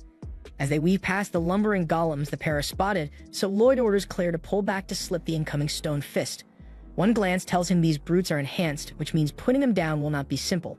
With the city's trench looming, he slips an arm around Claire's waist and vaults clean over in a single breath. The soldiers on the ramparts gape, since a leap that far while carrying someone is not remotely normal. Then again, they have heard the stories about Lloyd's ridiculous enhancement magic. Once across, Lloyd and Claire regroup with Yue and the others, and they all thank him for keeping Ishtar standing. He says the credit belongs to Claire, since her magic drove most of the creatures off, but the golems are still marching this way, so everyone needs to prepare. Right then, his knees buckle, and he collapses from sheer exhaustion, because he's been using enhancement magic almost non-stop for days, and even for him it's too much. The others urge him to rest because he is overdoing it, but he says he cannot stop until the city is secure. Moments later, the guild master arrives, and since he is here, Lloyd asks him to look after Claire for now because her safety matters to him. The guild master nods, assigns a squad of knights to guard her, and swears to Lloyd she will be secure. With that settled, he is overjoyed that Lloyd returned in time because right now Lloyd is the city's only hope. Lloyd freezes at the news for a moment since he had been certain the hero party was still in town. Rina arrives in a hurry and informs him that Alan flat out refused to take part in the battle. Lloyd is incredulous, asking what sort of hero abandons his duty when lives hang in the balance, and Rina answers that someone like Alan never deserved the title in the first place. Right then he spots a nasty gash along Rina's arm and without a second thought channels healing magic to seal it shut. The guildmaster marvels at how quickly Rina mends under Lloyd's spell, though Lloyd sways on his feet afterward, utterly drained because his mana is already running low. Rina says he did not need to strain himself just to patch her up, and he replies he could not leave her with a wound like that. She has also been wanting to apologize for failing to value everything he did for her, since he is the reason the hero party became strong in the first place. Lloyd tries to wave it off, saying he is not that strong, but Rina insists his support was indispensable. No one ever gave him credit, and she was complicit for not stopping Alan from tossing him out, so she offers a formal apology. At that moment, the alarm bells clang as the golems reach the walls. A few tumble into the trench, but many remain upright, and the guards surge forward to cut them down at once. Lloyd shouts for them to hold back because these golems are not ordinary, but the warning comes too late. A guard's blade explodes on contact with stone, and while he stares in shock, the golem hammers him to the ground with a heavy punch. The situation turns ugly, so Rina raises her shield and orders a full assault, yet every spell and every arrow glances off the golem's rugged shell, forcing them to fall back as nerves begin to fray across the line. If they do not act fast, the city will fall regardless, so Lloyd tells Yu he will cast enhancement magic on everyone present. Yu asks if he can really manage that because empowering more than 100 fighters sounds absurd, and he answers that he can handle it. Even so, in his current condition, he can only apply the buffs one squad at a time rather than all at the same time. Lloyd then starts launching the spells, and the instant he finishes, the strength drains from his legs because his mana is perilously low. He reports to the others that he has placed a strength buff on every fighter at the front and a mana buff on each of the mages. He also layered enhancements on the 4 of them as well, but they need to move now, right this second, because he cannot promise the effects will hold long with him in this state. Yu nods, and as the golems grind closer, she climbs a tower and calls across the field that Lloyd has reinforced everyone, so they should be able to engage the enemy now. The soldiers struggle to believe he buffed the whole force that fast, so they hesitate. But then, when one of them is about to be crushed, Rina charges in and absorbs the hit with her shield, and Yu drops from the tower and cleaves the golem clean in half. With that first one down, Rina lifts her shield and declares this proves Lloyd's enhancement magic works. Now that they have seen it, the troops recognize the surge in strength compared to a moment ago, and with Lloyd's support, they might actually pull this off. Right then, Lloyd issues orders, sending Cross to assist the magic unit at the rear, while Daggers and Silica rush to the front lines. He himself is swaying on his feet, so a guard runs up, helps him stand, and guides him back to the fort to rest. Powered by his buffs, the adventurers tear through the golems one after another, and Lloyd cheers them on from a tower. Just as they are about to finish the final construct, the enhancements wink out, and the fighters are once again unable to harm it. It may be only one golem, but if nothing stops it and it reaches the city, the havoc will be enormous. Yu then sprints into its path to block it, and just as the strike comes down, Rina shoves her aside so Daggers can take the punch. They cannot hold it like this for long, so Lloyd knows he has to act. His reserve is almost empty, yet he scrapes together enough power to enhance Yu's blade. Yu catches on to what Lloyd just pulled off, so she asks Daggers and Rina to cover her for a heartbeat. So the pair raise their shields while Yu readies her sword, and as they absorb the golem's punch, she sprints up its arm and shears its head clean off. With that decisive cut, the city of Ishtar is safe, and Lloyd finally exhales in relief because he can rest at last. Back at Michelle's castle, the general storms in after learning the beast girl they had seized for their scheme has escaped, and he demands answers. But Michelle had already realized the assault failed, knew the general would blow his top, and quietly packed up and fled. The general rages, trashes the office, and then decides he will kill the one who meddled with his plans. Back in town, Lloyd wakes in an inn, and a moment later, Yu arrives to check on him. She is relieved to see him awake since he was so drained that he slept for a full day. His first act is to apologize because he blames himself for not being strong enough, but Yu is tired of how little he values himself. So she tells him to come along because there is something he needs to see. She then leads him to the front entrance, and when she opens it, Lloyd finds a massive group waiting for him outside. He panics and shuts the door because he has never had such a large crowd chant his name before. Yu explains they are here to express their gratitude to their savior, and that it is disrespectful to shut a door in their faces, so he should go out and welcome them correctly. But by the time she opens it again, Lloyd has already leaped out a window and is circling the block to avoid the crowd. Elsewhere at Merlin's home, Willie drops by to visit. Just as he reaches for the handle, a huge explosion erupts. Merlin steps out, and Willie tells her that blasting the doorway is no way to welcome a guest, but she says she mistook him for an intruder. Willie does not mind since he was not hit, and Merlin is still impressed that he always manages to slip through her spells without a scratch. Then when Willie steps inside, he spots Thor and Lily, who fought alongside him and Merlin in their hero days, and it has been ages since the whole group gathered like this. Merlin then asks if he has any updates on Lloyd, so he explains that Lloyd was actually dropped from the hero party some time ago. Merlin reels at the news and cannot grasp why the party would cast Lloyd out, but Willie tells her not to worry, since Lloyd is now with an S-rank team and doing fine. Merlin is relieved, yet Willie adds one more point, saying that although he has never spoken with Lloyd directly, he has watched him long enough to conclude that Merlin's parenting methods might have been so freaking bad. Back in town, Lloyd stands on a rooftop as crowds pour through the streets looking for him, and he still cannot figure out what the hell is going on. Right then his friends spot him up there, and he asks why so many damn people are looking for him. They explain the crowd simply wants to thank him for saving the town, but Lloyd insists he does not deserve thanks because to him, he only did the bare minimum, and Yu tells him he is putting himself down again. He keeps setting impossible standards and beating himself up for no reason, so they all say he should have a bit more confidence.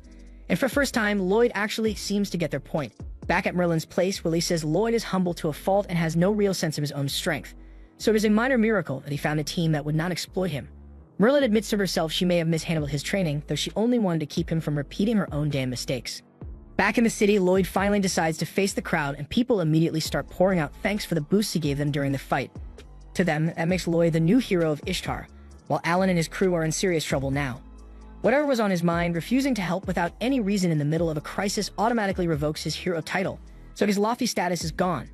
And of course his pride will not let him stay where Lloyd is hailed as the hero, so he tells everyone to pack up and leave at once, and the girls all trail after him with clear reluctance.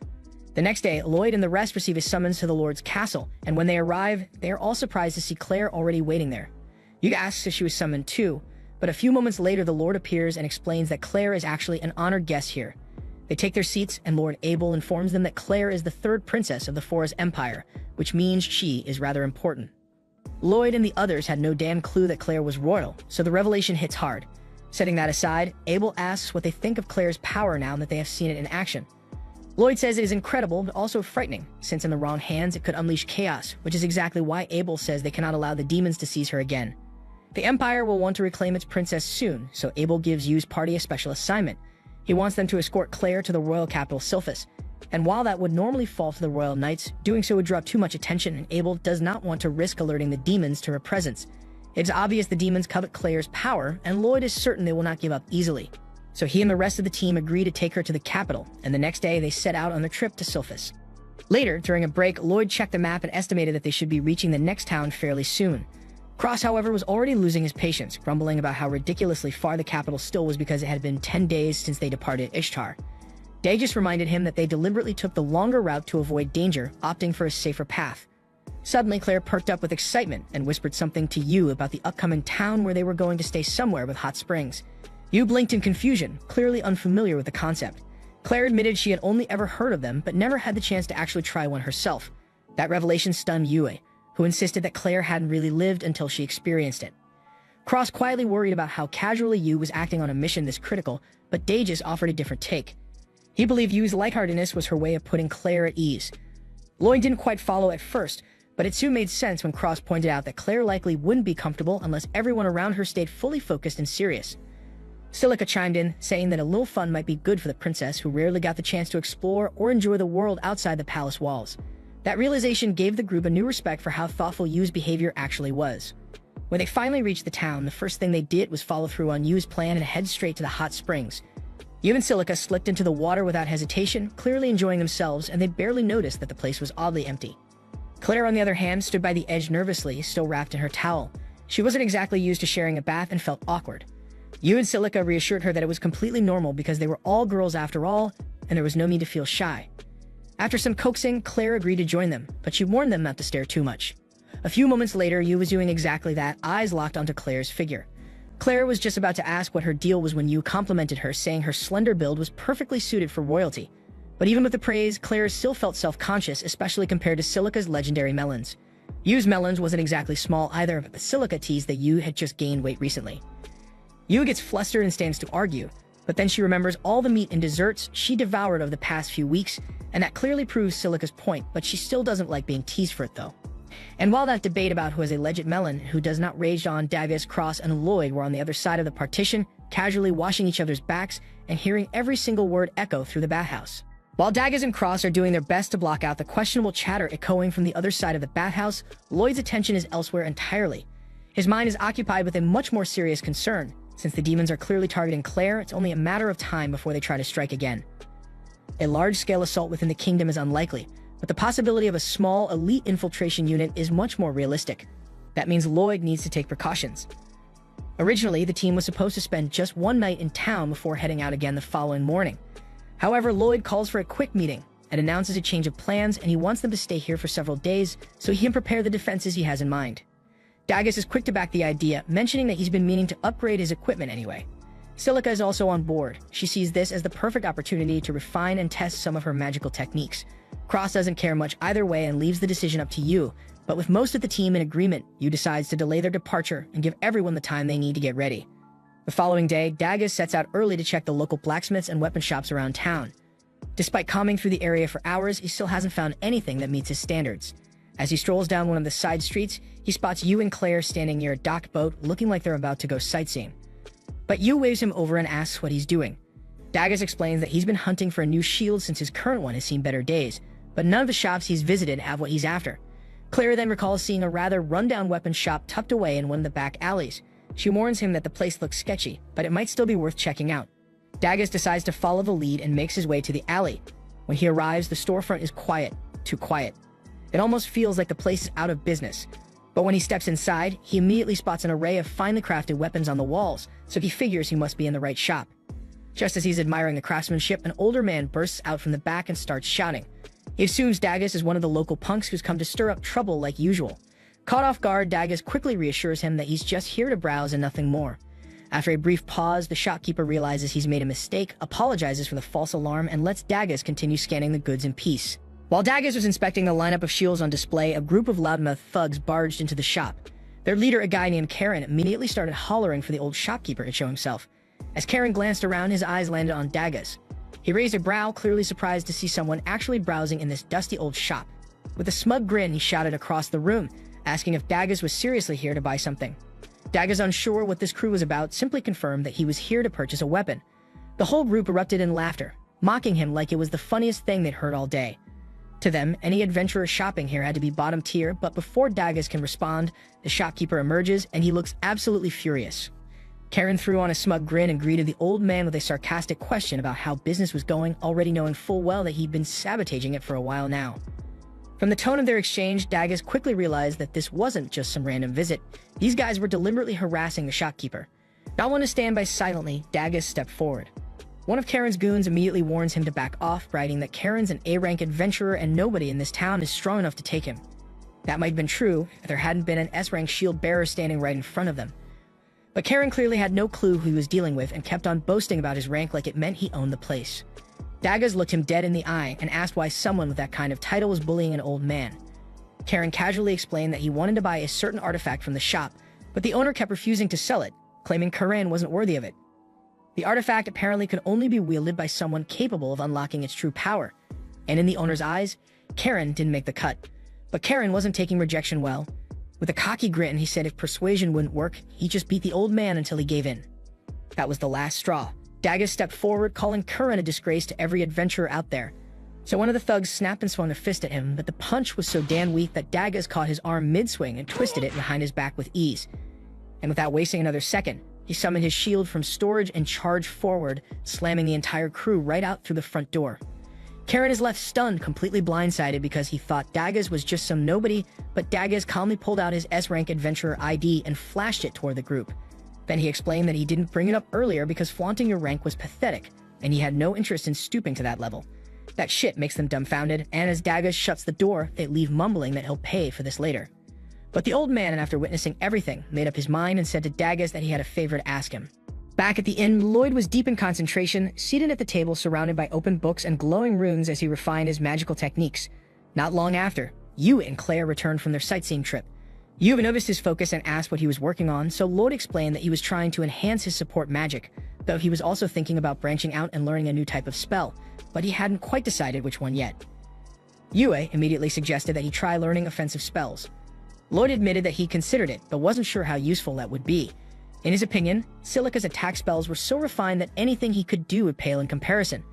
And for once, you can't argue because mages like Silica are practically unheard of, and her combat spells are on another level entirely. At the same time, Silica herself was out in the nearby woods, pushing her limits.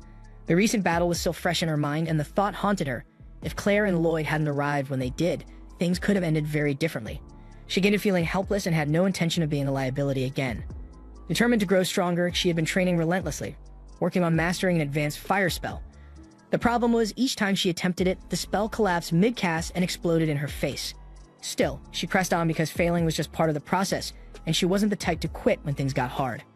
Back at the inn, the group gathered for tea, enjoying a brief moment of peace. As they talked, Yu remarked that Silica might be one of the most gifted magic users she'd ever met. But what made her truly exceptional wasn't just her natural talent. It was her grit. Because no matter how complex or dangerous a spell was, Silica wouldn't stop until she had it completely under control. That same drive was on full display at that very moment as Silica continued refining the fire spell in the forest. And this time, her efforts paid off and she managed to maintain the spell's form without it detonating. Elated by the breakthrough, she allowed herself a moment of celebration, but she got a little too caught up in it. As she stepped back triumphantly, she lost her footing on the slick rock beneath her. That one slip shattered her focus, and with it, a spell unraveled violently and a massive burst of fire erupted through the trees. Thankfully, Silica escapes mostly unharmed, though her outfit's pretty much wrecked. She exhaled in relief that the surrounding forest hadn't caught fire, but she was frustrated with herself for letting her guard down like that. She usually paid close attention to her surroundings, at least in public, but when she was alone, she had a tendency to relax too much. She figured it was time to call it a day and start heading back. But just as she's about to leave, she hears rustling in the bushes. So her first thought is that it might be a monster, which would be bad news considering her mana reserves are nearly drained. But thankfully, it turns out to be just Daggers. Both Daggers and Silica were caught off guard seeing each other in the woods, so Silica questioned why he was out here, and he explained that the shopkeeper had asked him for a favor, which led to something unexpected. The old man revealed a legendary shield crafted by the famed artisan Ryons. The item called Aegis had a reputation for being nearly impossible to destroy and could withstand any strike, so Karen had been pestering the old man endlessly to get his hands on it. Daggers immediately sensed how special the shield was just by looking at it, so the shopkeeper added that it was extremely heavy, making it unusable for most adventurers. That's the main reason he rejected Karen's offers. He couldn't allow such a masterpiece to be mistreated by someone unfit to wield it. Not to mention he found Karen insufferable and wouldn't have handed it over to him even if he could lift it. With Daggers, though, it was a different matter, and the old man said he'd rather hand it over than see it wasted. Daggers was taken aback and asked if the man was sure about giving away something that valuable. The shopkeeper assured him it was fine, but under one condition. Apparently, strange blasts had been shaking the woods since the morning, and no one in town had the courage to go investigate. In exchange for the shield, he asked Daggers to look into it. Silica hadn't realized her magic practice had drawn that much attention, so Daggers pointed toward a massive crater left behind from her training, saying that kind of destruction was enough to make anyone nervous. Afterward, Daggers brought Silica back to the store, where she sincerely apologizes for all the trouble she caused. But the old man said it was no big deal, especially since she fixed the damage she caused. He then tells Daggers the shield is his to take, but Daggers wasn't sure he deserved it, since it was his friend who caused the disturbance, but the shopkeeper insisted. He said Daggers had earned his respect through how he handled everything. Later, when they got back, Daggers and Silica shared the day's events with the rest of the group. Daggers showed off the shield and everyone was impressed that he managed to obtain such a rare item. And they were just as surprised that Silica had already mastered a powerful new spell, so Yu asked if she'd show them later. Seeing how far both of them had come in just a single day pushed Lloyd to want to improve himself even more, and Cross felt a little left behind since he hadn't done anything noteworthy. Yu told them there was no reason to rush because everyone would grow at their own pace. But for now, she announced it was time to eat, so she started pulling Claire and the rest of the group along to hurry up and go to the amazing restaurant she had found. Early the next day, Cross takes a walk through the town, lost in thought. He's been seriously considering what steps he can take to improve himself. He knows he can afford to fall behind everyone else in terms of power, but picking up a new weapon or just training in the forest doesn't seem like it would move the needle much for him, so he's feeling a bit stuck. As he's walking, a young boy accidentally bumps into him. The boy quickly apologizes, but Cross brushes it off, saying it's no big deal. He then notices a guild tag hanging around the boy's neck and asks if he's registered with the Adventurers Guild. The boy nods, and when he learns that Cross is also an adventurer, his eyes light up with hope. He says he has a favor to ask and wants Cross to join his party. Ordinarily, Cross would turn him down immediately, but the kid looks genuinely desperate, and Cross can't bring himself to say no. Plus, he has some free time, so there's no harm in seeing where this goes. The boy introduces himself as Lin and leads Cross over to the local Adventurers Guild to get things started. As they walk, Cross notices that Lin is equipped with a bow and arrows, which means he's an archer too. That only raises more questions because archers usually don't go solo, so why has Lin been running around without a team? His answer comes quickly because as soon as they enter the guild, people start whispering. Every adventurer there immediately recognizes Lin and starts murmuring about how unlucky Cross is. It doesn't take long to figure out why, because Lin's reputation as a complete disaster with a bow is well known, so no one wants anything to do with him. Lin sheepishly apologizes for not mentioning it earlier and admits that he's ranked E, so he understands if Cross wants to back out and leave him behind. But Cross just says that he's not going anywhere, and to lift Lin's spirits, he shares that he's also trying to find a way to improve himself. Lin takes that as a sign that Cross must be a fellow low-ranker and happily declares that they're now rookie brothers. Cross doesn't bother correcting him because it's easier this way, and he simply suggests they check the quest board and pick something out. Meanwhile, elsewhere in the city, Yui's on the hunt for a dessert shop she heard great things about. She's excited but also a little worried because all the sweets she's been eating lately have her concerned about putting on extra weight.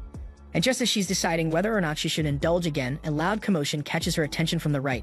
Then she turns to see a snobby noblewoman shouting at a young boy for getting mud on her elegant dress. The young boy trembles as he apologizes, but it's clear this isn't about a muddy dress anymore. The noblewoman just needed a reason to turn him into a target. With a cruel smile, she commands her guards to execute the damned child, and he happily agrees. The bystanders all know this is wrong, and a few of them clearly want to step in, but no one dares. The woman belongs to the notorious House Wendy, a name drenched in fear and loathing, so standing up to her would only make them the next ones to be crushed. The guard then raises his sword, ready to cut the boy down, until Yu suddenly steps forward and yells for him to stop. The noblewoman spins around, absolutely livid, demanding to know who dares defy her command. Yu, however, has no idea who this lady is, and frankly, she doesn't care. All she sees is a crusty, wrinkled, over-decorated hag who clearly enjoys tormenting the helpless, and Yu is not about to let that slide. Flustered and furious, the noblewoman snaps at her guards to kill Yu first, and without hesitation, they charge. Yu quickly tells the boy to take the chance and run while he still can. And as the guards close in, Yu reaches into her storage and pulls out her sword in one smooth motion.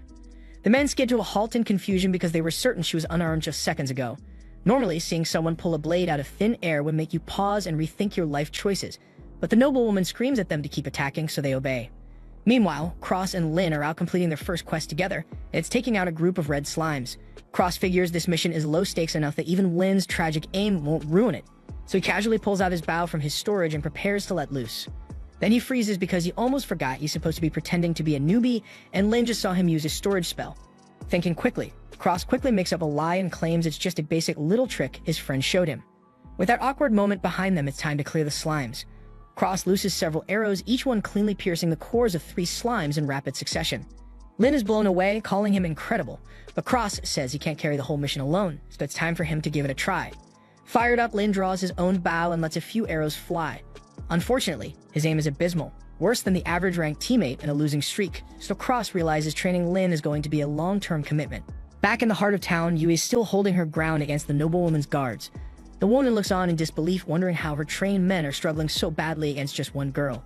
It doesn't take long for murmurs to rise from the crowd, and people begin to recognize who she is. That's Yu, the sword prodigy who reached S-rank status at only 16 years old. Now that they know her identity, everything clicks into place. No wonder the guards haven't been able to land a solid hit. In fact, it's likely Yu's holding back to avoid seriously injuring anyone. Yu then turns to the noblewoman and calmly asks if she's ready to surrender, but the woman smirks because she still has one last move to play. She subtly signals someone in the crowd, and in response, a magic circle lights up beneath Yu's feet. In the blink of an eye, glowing chains erupt and wrap tightly around her, locking her in place. It's a binding spell designed to slowly sap her mana until she's completely immobilized, so with her movement restricted, fighting back is off the table. The noblewoman wastes no time ordering her men to finish Yu off for good.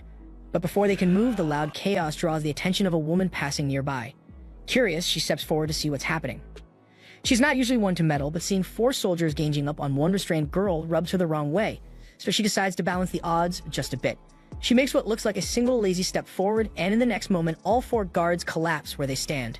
Yue is the only one whose eyes are fast enough to track what happened. In a flash, the woman had zipped behind all the guards, knocked them out, and returned to her starting spot like she never moved. She moved so fast it wouldn't be surprising if she'd stopped for T mid-dash and no one noticed. Yu might hold back when it comes to killing, but this woman has no issue collecting heads if it comes to that, so when she shoots a chilling glare at the noblewoman, she immediately faints on the spot. With the scene calm once more, Yu thanks the stranger for stepping in. But there's something else she wants, and she asks if the woman would be willing to train her. You had seen how impossibly fast she moved, and she wants to learn how to reach that level. The woman seems surprised by the request and tells Yu that she's already extremely capable for her age, so there's no rush. But Yu insists because she has a reason, and she mentions a white mage in her party named Lloyd, someone she deeply admires for his strength. So she wants to grow stronger so she can support him and never be a burden. At the mention of Lloyd's name, the woman's eyes widen. She realizes that Yu must be the leader of the group Merlin spoke about. As it turns out, the woman used to be a member of Merlin's old party. Her interest in Yu is piqued, so with a faint smile, she agrees to train her, at least for a little while.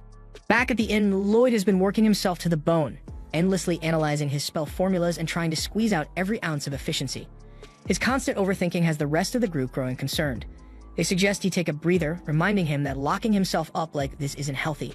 So Claire gently offers to join him for a walk through town, hoping some fresh air might help clear his mind. Meanwhile, Yu is off deep in the forest with the mysterious woman. The woman can't help but find it a little alarming that Yu so willingly followed a total stranger into the woods without a second thought. Yu, however, assures her it's not a problem because she's confident the woman means no harm. Still, she does admit she'd like to know her name. The woman hesitates, clearly reluctant to reveal her true identity, and after a brief pause, she settles on a fake name, Lilith. That long hesitation only makes her seem even more suspicious, but Yui is still convinced that Lilith is someone she can trust, and she's determined to learn everything she can from her. Elsewhere, Cross is currently giving Lin a crash course on how to properly handle a bow. After getting some feedback, Lin finally manages to land a hit just to graze, but its progress of Cross encourages him to aim for the core next time. Lin draws back again, and this time he actually pierces the core and destroys the slime. Cross is genuinely impressed because he had fully expected Lin to be a total lost cause, but the kid's picking things up way faster than he thought. Back to Yu's training, Lilith says the first task is simple: cut down a tree over there. Seems straightforward enough until Lilith adds that Yu has to do it without moving her feet from where she's standing. Yu stares in disbelief, certain that has to be a joke. But Lilith steps up, coats her blade with mana, and in one clean slash drops the tree from a distance. She explains that all Yu needs to do is pour mana into her sword and strike with full force. Inspired, Yu gears up to give it a shot herself. Elsewhere, Lloyd and Claire are sitting at the edge of a hot spring, snacking as they soak their feet. Lloyd admits he's grateful for the break. It's been nice to step away from all the spellcraft and unwind for a bit. But the subject of magic lingers in his mind, and there's something he's been meaning to ask Claire. He suspects that the spell she used to command monsters wasn't modern magic, so he asks her directly if it was ancient magic. Claire is caught off guard by the question, clearly not expecting Lloyd to have figured it out. Still, she doesn't deny it and admits that yes, the spell is from the ancient school of magic, and that's what Lloyd suspected. A spell like that couldn't have been developed with current-era magic theory, which brings him to his next question. Could she teach him because he believes ancient magic could hold the key to furthering his own research? But Claire quickly shuts that idea down, telling him that it's just not possible. It's said that wielders of ancient magic are born only once every few hundred years. Only those with a natural affinity can handle its power, and anyone who dares to use it without the right talent suffers severe consequences. Claire tells Lloyd that there are even historical records of a man who once used ancient magic to save a village, only to lose his life from the backlash. With a firm tone, she warns him not to mess with forces that aren't meant to be wielded recklessly. Meanwhile, Cross and Lin have finally wrapped up their slime extermination mission. It took longer than expected, mostly because Cross still has to reload his bow manually, one of the many limitations of being an archer, but either way, the job's done. Cross tells Lin they should go gather the monster drops before they disappear, then Lin suddenly spots a massive spider. That thing's a high-tier beast, and Lin immediately panics, saying they need to get out of there. But the spider is crawling toward the slime loot, and there's no way Cross is letting all their hard work go to waste. So he draws his bow and fires at the spider's head, but a single shot does next to nothing. That's when Ling gets a sudden idea and tells Cross to try rapid-fire shooting. Cross starts to argue that he can't pull that off, but Lin snaps at him to shut up and use his storage spell more effectively. Cross had never thought of it like that, but he's willing to give it a shot. He lets off a shot, then immediately summons another arrow using storage magic, completely skipping reload time, and he finally breaks through the spider's hard outer shell. Back in the forest, Yu has been training non-stop, working to master the mana-coded slash technique. She's poured everything into it, but she still hasn't quite nailed the execution. Lilith can see that Yu's giving it her all, but maybe she needs a little pressure to push her over the edge. So when a wandering panther lunges out from the brush, Lilith intentionally lets herself be targeted. With no time to think, Yu reacts on instinct and charges in to save Lilith, and in the heat of the moment, finally pulls off the mana slash, felling the panther in a single strike. She's thrilled she finally succeeded, but she's also completely drained, and moments later she collapses and Lilith catches her before she hits the ground. That night, Lloyd and the rest of the team are gathered around the dinner table, but concern is growing. Yu hasn't returned yet, and it's starting to get late. Then suddenly, Lloyd hears something at the door, and when he opens it, he finds Yu passed out on the front step. And down the street, Lilith can be seen casually walking away into the night. The following day, the party is ready to set off again, but something's clearly bothering Lloyd. He's frustrated because while everyone else managed to learn powerful new abilities or advanced techniques, all he did was fine-tune his spell efficiency, create a few large-scale attack spells, and develop an original search spell. Somehow in Lloyd's mind, none of that seems as impressive as what the others accomplish, and frankly, the rest of the team is starting to lose patience with how little he values his own achievements. Deep within the demon realm, after his attempt to seize control of that human town collapsed, the demon general was forced to return and report his humiliating failure to the demon lord himself. The demon lord is furious because that monster army was supposed to be the spearhead of their invasion into the human world, and now it's been wasted. He regrets putting so much trust in the general, but at this point, there's no time to cook up a brand new strategy. So he orders the general to track down Claire immediately and restart the operation. And if he fails again, his title and authority will be stripped from him without hesitation, so the general agreed and accepted it to his heart. Outside the demon lord's castle, the general is clearly frustrated because he has absolutely no idea where Claire even is. That's when the count makes a sudden appearance, and the general is livid because he hasn't forgotten how the count abandoned him the moment things went sideways. The general almost lunges at him in a rage, but the count stops him, claiming he brings important intel. He reports that Claire is currently headed for the royal capital, escorted by a team of S-rank adventurers. On top of that, the Count offers to assist in capturing her as a way to redeem himself. The general doesn't like it, but he's desperate, so he agrees to the proposal. Elsewhere, Lloyd and the crew are still traveling along the road, but nerves are clearly frayed. The moment a bunny hops out of a nearby bush, the entire party shifts into full combat stance. So Lloyd performs a quick area scan and reassures everyone that there are no demonic signatures nearby. The group collectively exhales, realizing they'd overreacted. Still, that jump scare rattled their nerves, so they decide to stop and rest for a bit beneath the shade of the trees. While they're sitting down, Yu notices Lloyd looking a bit too cheerful and asks him what's got him smiling, so Lloyd says that he just feels proud watching everyone's progress. Yu already suspects where this conversation is headed, so she presses Lloyd about his own progress. As expected, Lloyd says he's been doing his best, but he still thinks he needs to push harder so he won't drive anyone down. This is the 10th time they had to remind Lloyd of the same thing, but the message never seems to stick. So Yu brings up the celebration they held for him back in town. Lloyd nods and says he understands he's not completely useless anymore, but he still feels like he should be doing more to match the rest of the team. That's when the others jump in, all of them insisting that the only reason they've been training so hard lately is because they're the ones trying to catch up to him. Lloyd tries to explain that his abilities aren't all that impressive when compared to those of his master. And even though the rest of the group doesn't know exactly who trained him, Claire can say with confidence that based on everything she's seen, Lloyd is easily the strongest person in the party. Yu tells him that it's time he starts recognizing his own strength, because if he keeps selling himself short, he'll never unlock his true potential in battle. Lloyd wasn't entirely tuned in for the start of that conversation, but he understands what they're trying to tell him now and promises that he'll work on believing in himself more moving forward.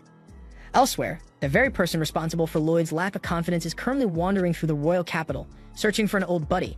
Her search brings her to the castle gates, but when she tries to walk in, the guards stop her right away because entry is restricted to authorized individuals only.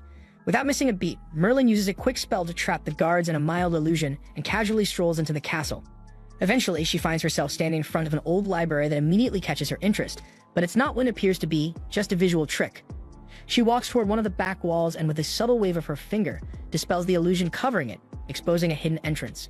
She raises her hands to knock, but before she gets the chance, Lowen steps out to greet her.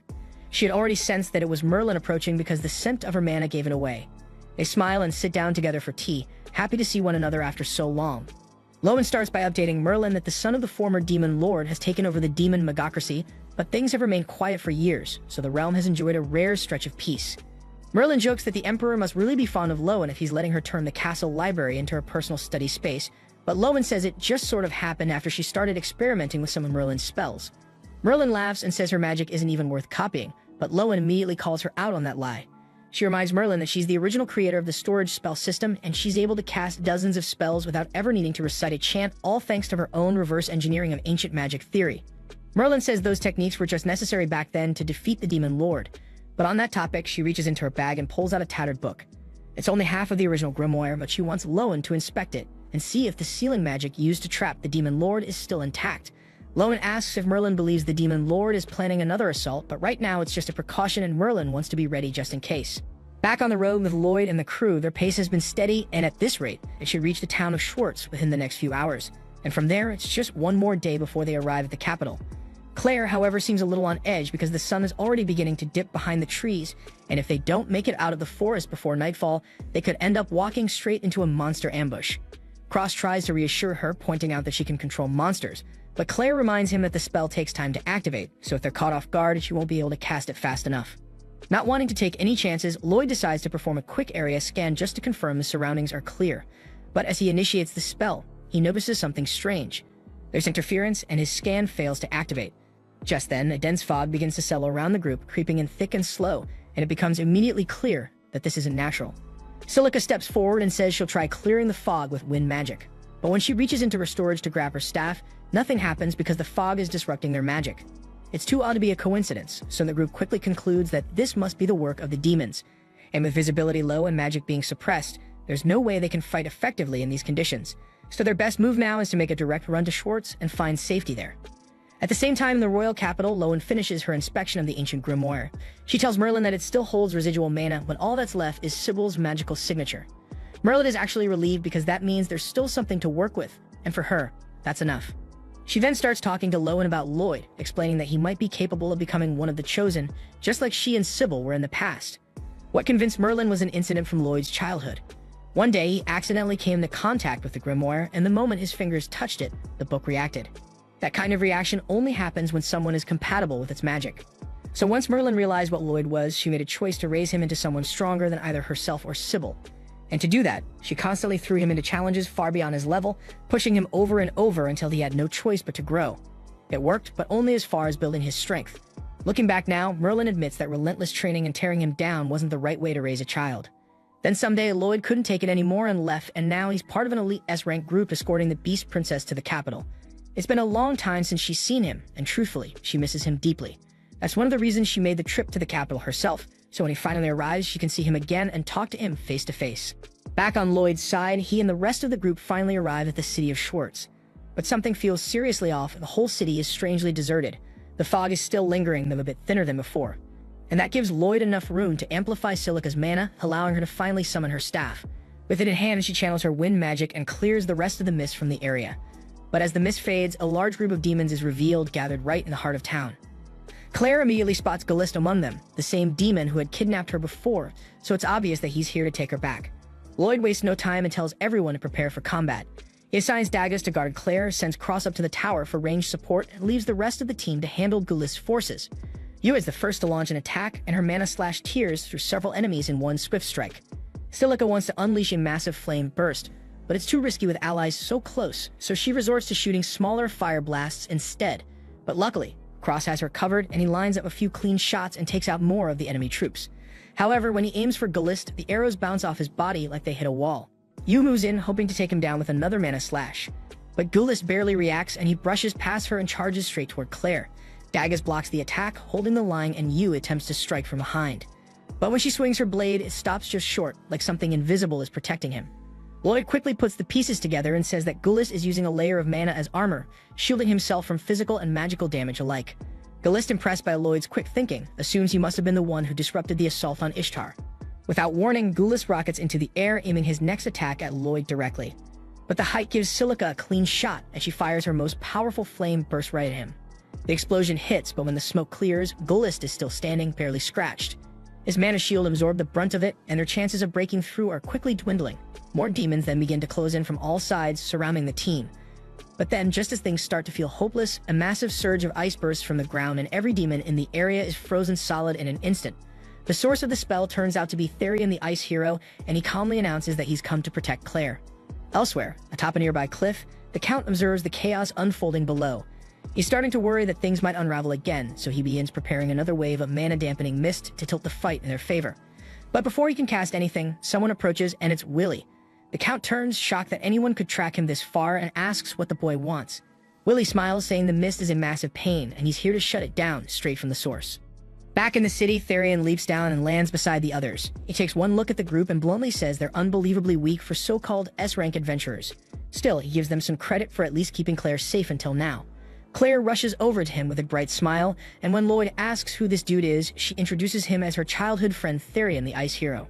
The team is caught off guard hearing that he's an actual hero. Lloyd then wonders if that means Therion is the royal emissary who was supposed to escort Claire, but Therion says that he wasn't sent by anyone. And technically, he isn't even supposed to be here, but he simply couldn't bear the idea of leaving Claire's safety in the hands of what he calls a group of third-rate adventurers. Claire scolds him for being rude to the people who literally saved her life, and because he's clearly got a soft spot for her, he eases up. At that moment, Gulis breaks out of the ice that was holding him, so Therion steps forward and tells everyone to stay back because he's handling this one solo. He then casts another ice spell at Gulis, but it barely phases him. So it becomes clear that if Therion wants to win, he'll need to take this fight seriously. Gulis, however, is intrigued because not only is Therion casting spells without any chant, but he's also using his own body as a magical conduit and not suffering from any backlash. Therion casually explains that his body is innately attuned to ice, and he's been that way since birth. But he adds that there's no need to go into more detail because Gulis won't be around long enough to care. And without hesitation, he drops a massive block of ice directly over Gulis' position.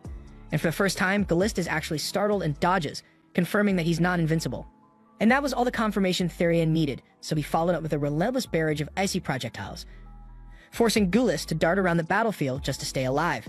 But then Lloyd notices that Gulis is focusing energy into his fist, and it means that it's a condensed mana strike, a technique known to cause massive destruction. So he tries to warn the group to take cover, but it's already too late for Therion because Gulis has already closed the distance, so all Therion can do is counter with a reinforced frost punch. The impact creates an explosion so massive that Willie can feel a shockwave from the cliff. He didn't expect Gulis to have that kind of ace hidden away, and it catches him completely off guard. And while he's stunned by the sheer force of it, the Count uses the moment to slip away unnoticed. Back in the shattered streets of Schwartz, Lloyd checks on his teammates. Everyone is still breathing and he can feel their consciousness, but there's no sign of Claire or Therion. He frantically starts scanning the area desperately until finally his eyes lock on something that chills him to the core. In the distance, Gulis is carrying Claire in his arms, boarding an airship that's already lifting off for a clean getaway. Therion then pulls himself back up and attempts to pursue Gulis by conjuring an ice platform beneath his feet. And to be fair, he nearly reaches Claire in time and gets surprisingly close. But the problem is that his ice wasn't designed to withstand that kind of altitude, so it crumbles apart beneath him and sends him plummeting while Gulis soars off into the sky. Even someone like Therion wouldn't survive a fall like that, so Lloyd immediately tells Silica to cast an air cushion spell to break his fall.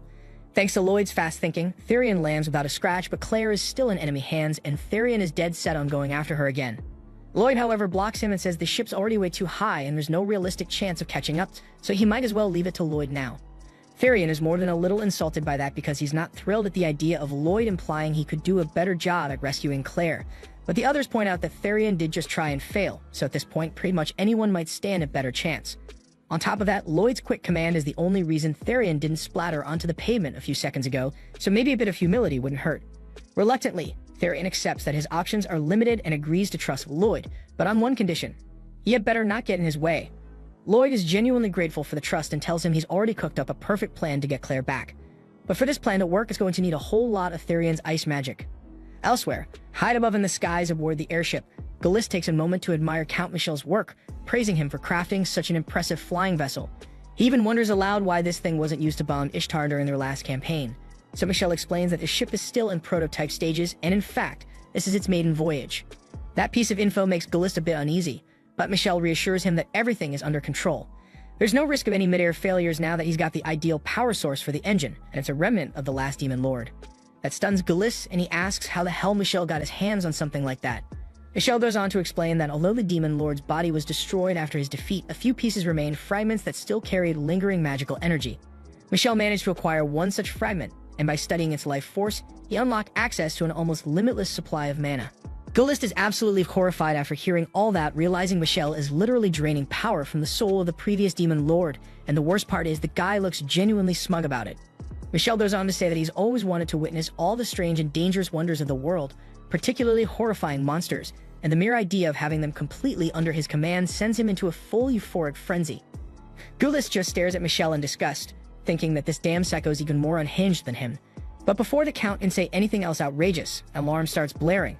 Both of them immediately turn their attention to the surveillance screens and see Lloyd and his squad rapidly approaching the ship. They were able to make it this far by combining Therion's ice platforms with Lloyd's newly acquired anti-gravity spell. The technique still has some limitations since its range is short, but it's the perfect tool for this particular job. Soon the group successfully boards the ship, and without wasting a second, they demand that Claire be released, so Gullist rushes to the upper deck to confront them. He's shocked by how relentless they are, but he has no intention of giving Claire back, so he charges at them head-on. Lloyd, moving faster than expected, immediately casts a mass enhancement spell on the entire team, boosting everyone's abilities, and they scatter in time to avoid Gullist's incoming strike. However, when Therion counterattacks, his ice blade shatters upon impact. Gullist's mana armor is just as powerful as before, but Lloyd already anticipated this, and while Gullist is distracted, he discreetly casts a minor spell on him without being noticed. Then Lloyd signals the group to attack, and they all charge in at once, forcing Gullist to repeatedly rely on his mana shield. But despite their combined effort, they aren't able to break through, and Therion ends up getting smashed into a wall. Gullist mocks them, laughing at how pathetic they are for thinking they could win with such feeble attacks. But Therion calmly replies that they never actually intended for those attacks to break through his barrier. Gullist is confused for a moment, trying to figure out what he's talking about, but decides it's irrelevant and lunges forward to finish Therion with a focused mana strike. Daggett steps in and takes the hit for him, but then something unexpected happens. Gullist's arm suddenly freezes stiff and shatters into shards of ice. He's stunned by this development because he could have sworn Therion never landed a solid hit on him. But Therion explains that what he got hit with wasn't a traditional blow, it was delayed onset frostbite.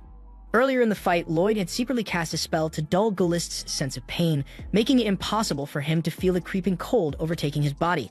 And as for how Therion managed to land the frostbite in the first place, ever since the battle started, he had been quietly channeling a constant stream of cold air toward Gullist. Normally, the mana shield would have blocked it easily, but with Gullist so focused on deflecting the barrage of physical attacks from the others, he didn't notice that his body temperature was steadily dropping the entire time. Lloyd's trap had worked flawlessly, and now with Gullist missing an arm, he stood no chance against the rest of them. Lloyd demands that he hand Claire over immediately, but Gullist, realizing he's on the losing end of this battle, panics and makes a break for it, rushing down toward the lower levels of the ship. Once he gets there, he screams at Michelle to unleash every damn monster that got locked in cages. The Count looks at him like he's lost his damn mind, and he literally warned Gullist that these beasts were unstable, and that he hadn't perfected the control methods yet, so letting them loose now would be reckless. But Gullist is already messing with the cage mechanisms like he didn't hear a word. Lloyd's squad soon catches up and storms into the lower deck. Therion spots Claire and immediately yells for her release, but Gullist, instead of surrendering her, pulls the levers to unleash the captive monsters. He shouts at the creatures to attack Lloyd and his team, only for one of the snakes to snap at him instead. Just as Michelle had warned, these monsters weren't going to take orders from anyone right now. Fortunately, the Count had one emergency ace up his sleeve, a prototype override device hidden beneath the floorboards. He rips it out, slaps it on the deck, and triggers a magic crystal embedded in its core. The artifact sends out a sharp pulse that hijacks the monsters' minds and locks them under his control. The creatures freeze up for a second, and Therion uses the brief pause to rush toward Claire. He finds her locked inside a magical cage and blasts it open by targeting the shell with his ice. But by then, Michelle is already shouting commands and setting the monsters loose on Lloyd's group, so escaping from the airship now would be extremely difficult. Everyone gets into a battle stance preparing to fight their way out, but Claire steps forward and stops them. She says the monsters aren't to blame and she doesn't want them hurt. She told them to trust her, that she would handle this herself. And then she began to sing a gentle, ancient melody imbued with her magic, hoping to soothe the beasts and calm the chaos. And just as expected, the beasts all freeze mid-step the moment Claire's melody hits their ears. It takes about half a minute for her magic song to fully kick in, and sure, Michelle could have tried stopping her, but instead he's too giddy about witnessing genuine ancient magic in real time. And all he can think to do is grab his device and record her voice. However, while Claire is still singing, the fragment of the Demon Lord begins to react, and in no time, the entire airship starts veering off course. Michelle notices something seriously off and rushes to troubleshoot the problem, realizing that if things continue like this, the whole vessel could crash. At first, he suspects the monsters Claire pacified might have caused the system error, but quickly rules that out. What actually happened was that earlier, when the ship first began jolting around, Gullist lost his balance and made contact with the compartment that housed the Demon Lord's fragment. Whatever interaction took place after that, one thing is clear. Gullist's brain just shut down completely. The Count quickly pieces it together. Claire's ancient magic must have triggered some kind of violent reaction in the dormant life force of the Demon Lord, and unless it's addressed, the entire ship might explode. He immediately yanks the fragment from the engine to shut the process down, and thankfully, that stops the impending detonation. But now they've got a new problem because the fragment was powering the entire ship, and with it removed, the whole thing starts plummeting from the sky. Lloyd reacts quickly, using gravity magic to keep everyone anchored safely to the floor despite the ship nosediving hard. Still, that's not even the worst part right now because something really strange is happening to Gullist. He begins convulsing in pain, twitching violently, and then slowly rises to his feet, now completely vacant-eyed. And all he says is that he needs the Demon Lord's fragment. Michelle watches him for a moment, connects the dots, and realizes that Gullist must have turned into a vessel for the Demon Lord. Naturally, Michelle is intrigued because whatever happens next is bound to be fascinating, so he casually tosses the fragment straight toward Gullist's head.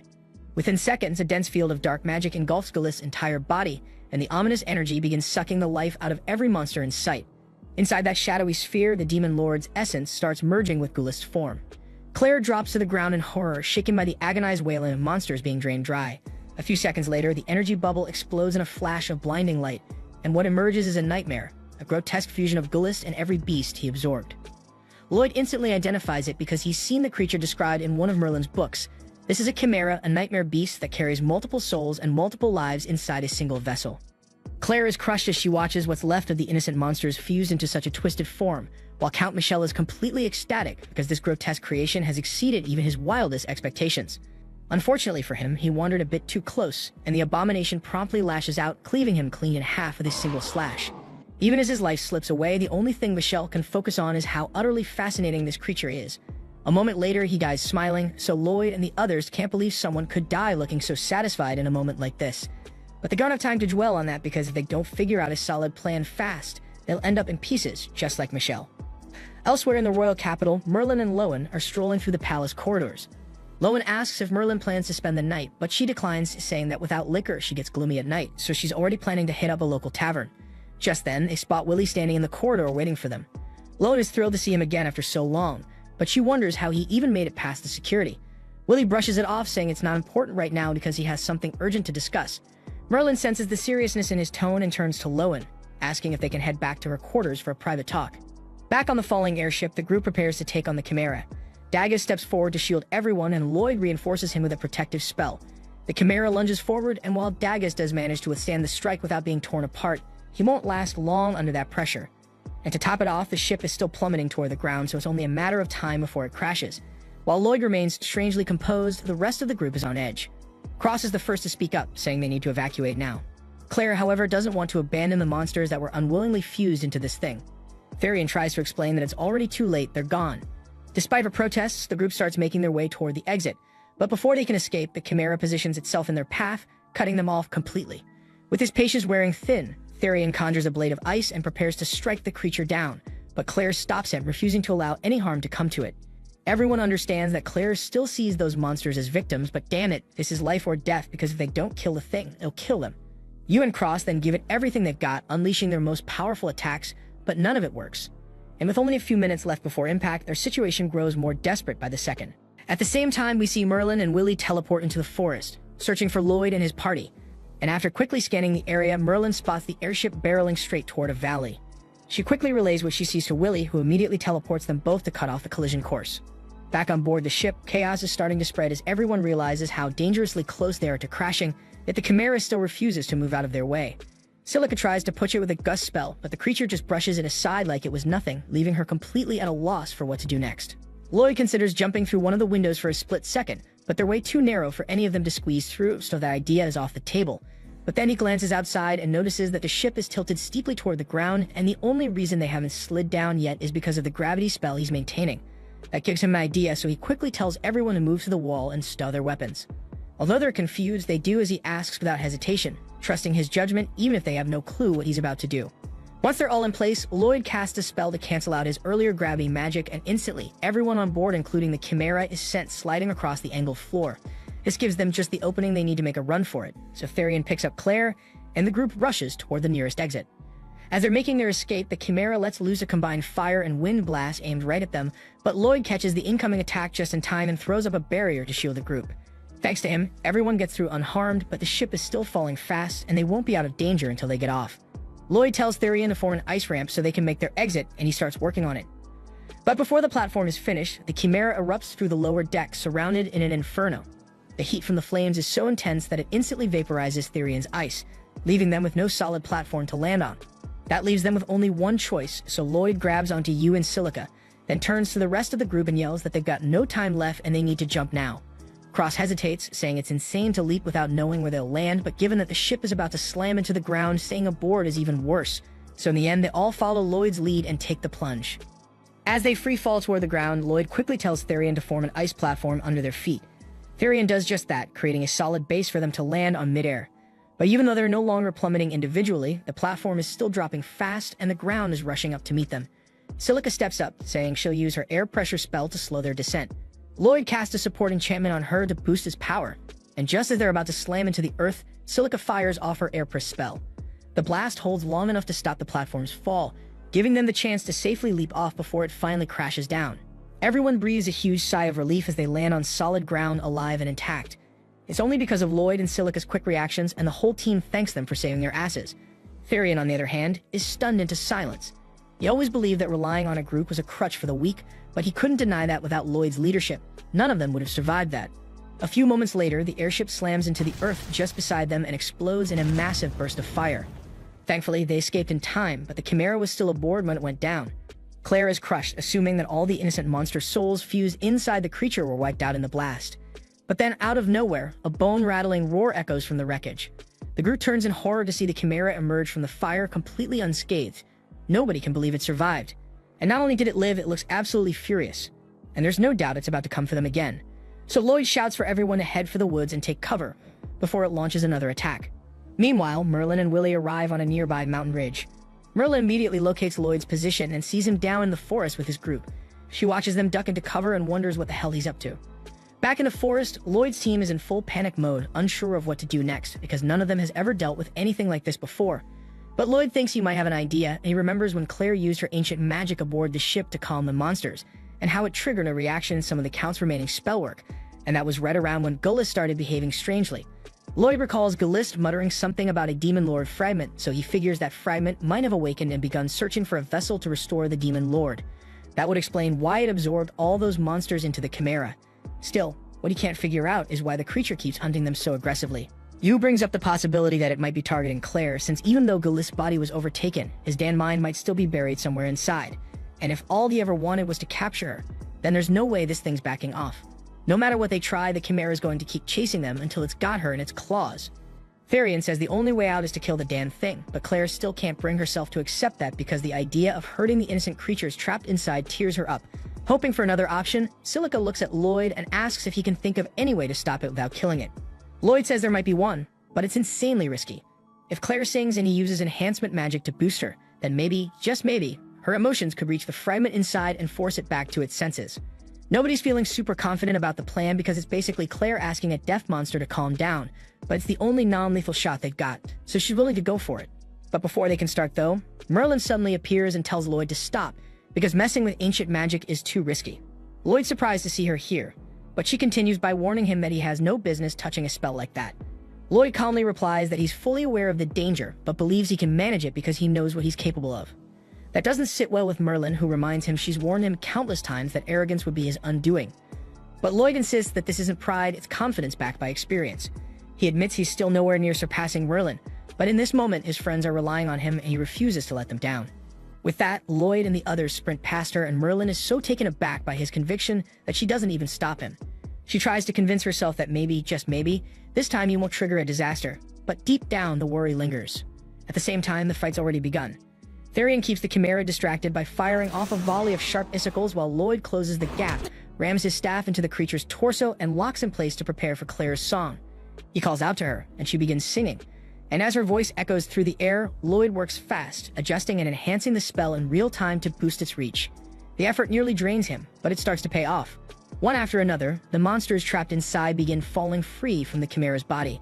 But just as hope starts to build, Lloyd notices a freaking black hole opening above him. By the time the others realize what's happening, they see Lloyd already being dragged into the void, and Merlin instantly recognizes it as the backlash for trying to wield ancient magic without being born to inherit it. And before anyone can react, Lloyd's body slips through the portal completely, and Merlin's gut twists with fear, because if they don't act fast, she's terrified he could end up trapped inside forever. At the same time, on Lloyd's side, he opens his eyes to find himself standing in a stark white room, and next to him, Galist's body dissolves into the air. Then he notices something even worse, his own body floating nearby. He freezes, unable to grasp what the hell is going on, but suddenly a voice echoes through the emptiness, explaining that Lloyd's soul has been severed from his body, and that's why he's seeing two versions of himself at once. Lloyd demands to know if this is a side effect of the ancient magic he just used, and the voice starts to reveal the truth behind it. It then explains that ancient magic was a power left behind by beings who had already gone far beyond human comprehension. These beings bent reality itself, crafting new spells that defied the natural laws of the world. But such reckless power brought nothing but devastation, plunging the world toward collapse. To stop the chaos, they outlawed their own creations and decreed that only chosen inheritors born with the gift could safely control ancient magic.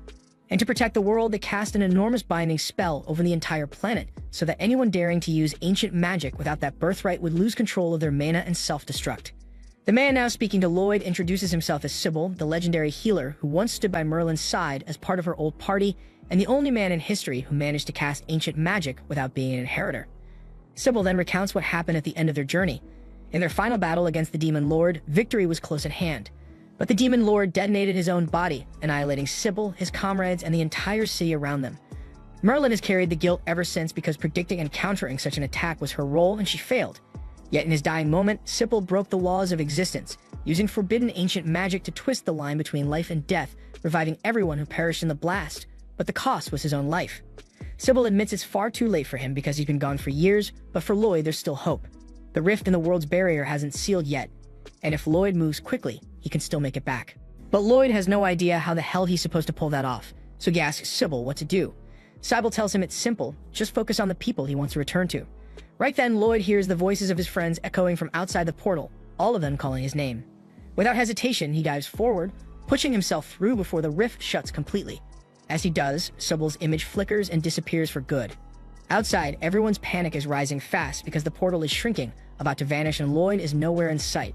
But just as it seals itself off, he suddenly appears behind them, alive and whole. Overjoyed, the group rushes straight into him, smothering him in a messy, relieved group hug. Not long after, they return to the capital. You can't get over the fact that Lloyd's master turned out to be none other than the legendary sage Merlin. Realizing he'd been comparing himself to her all this time, she finally understands why Lloyd never recognized just how damn powerful he already was.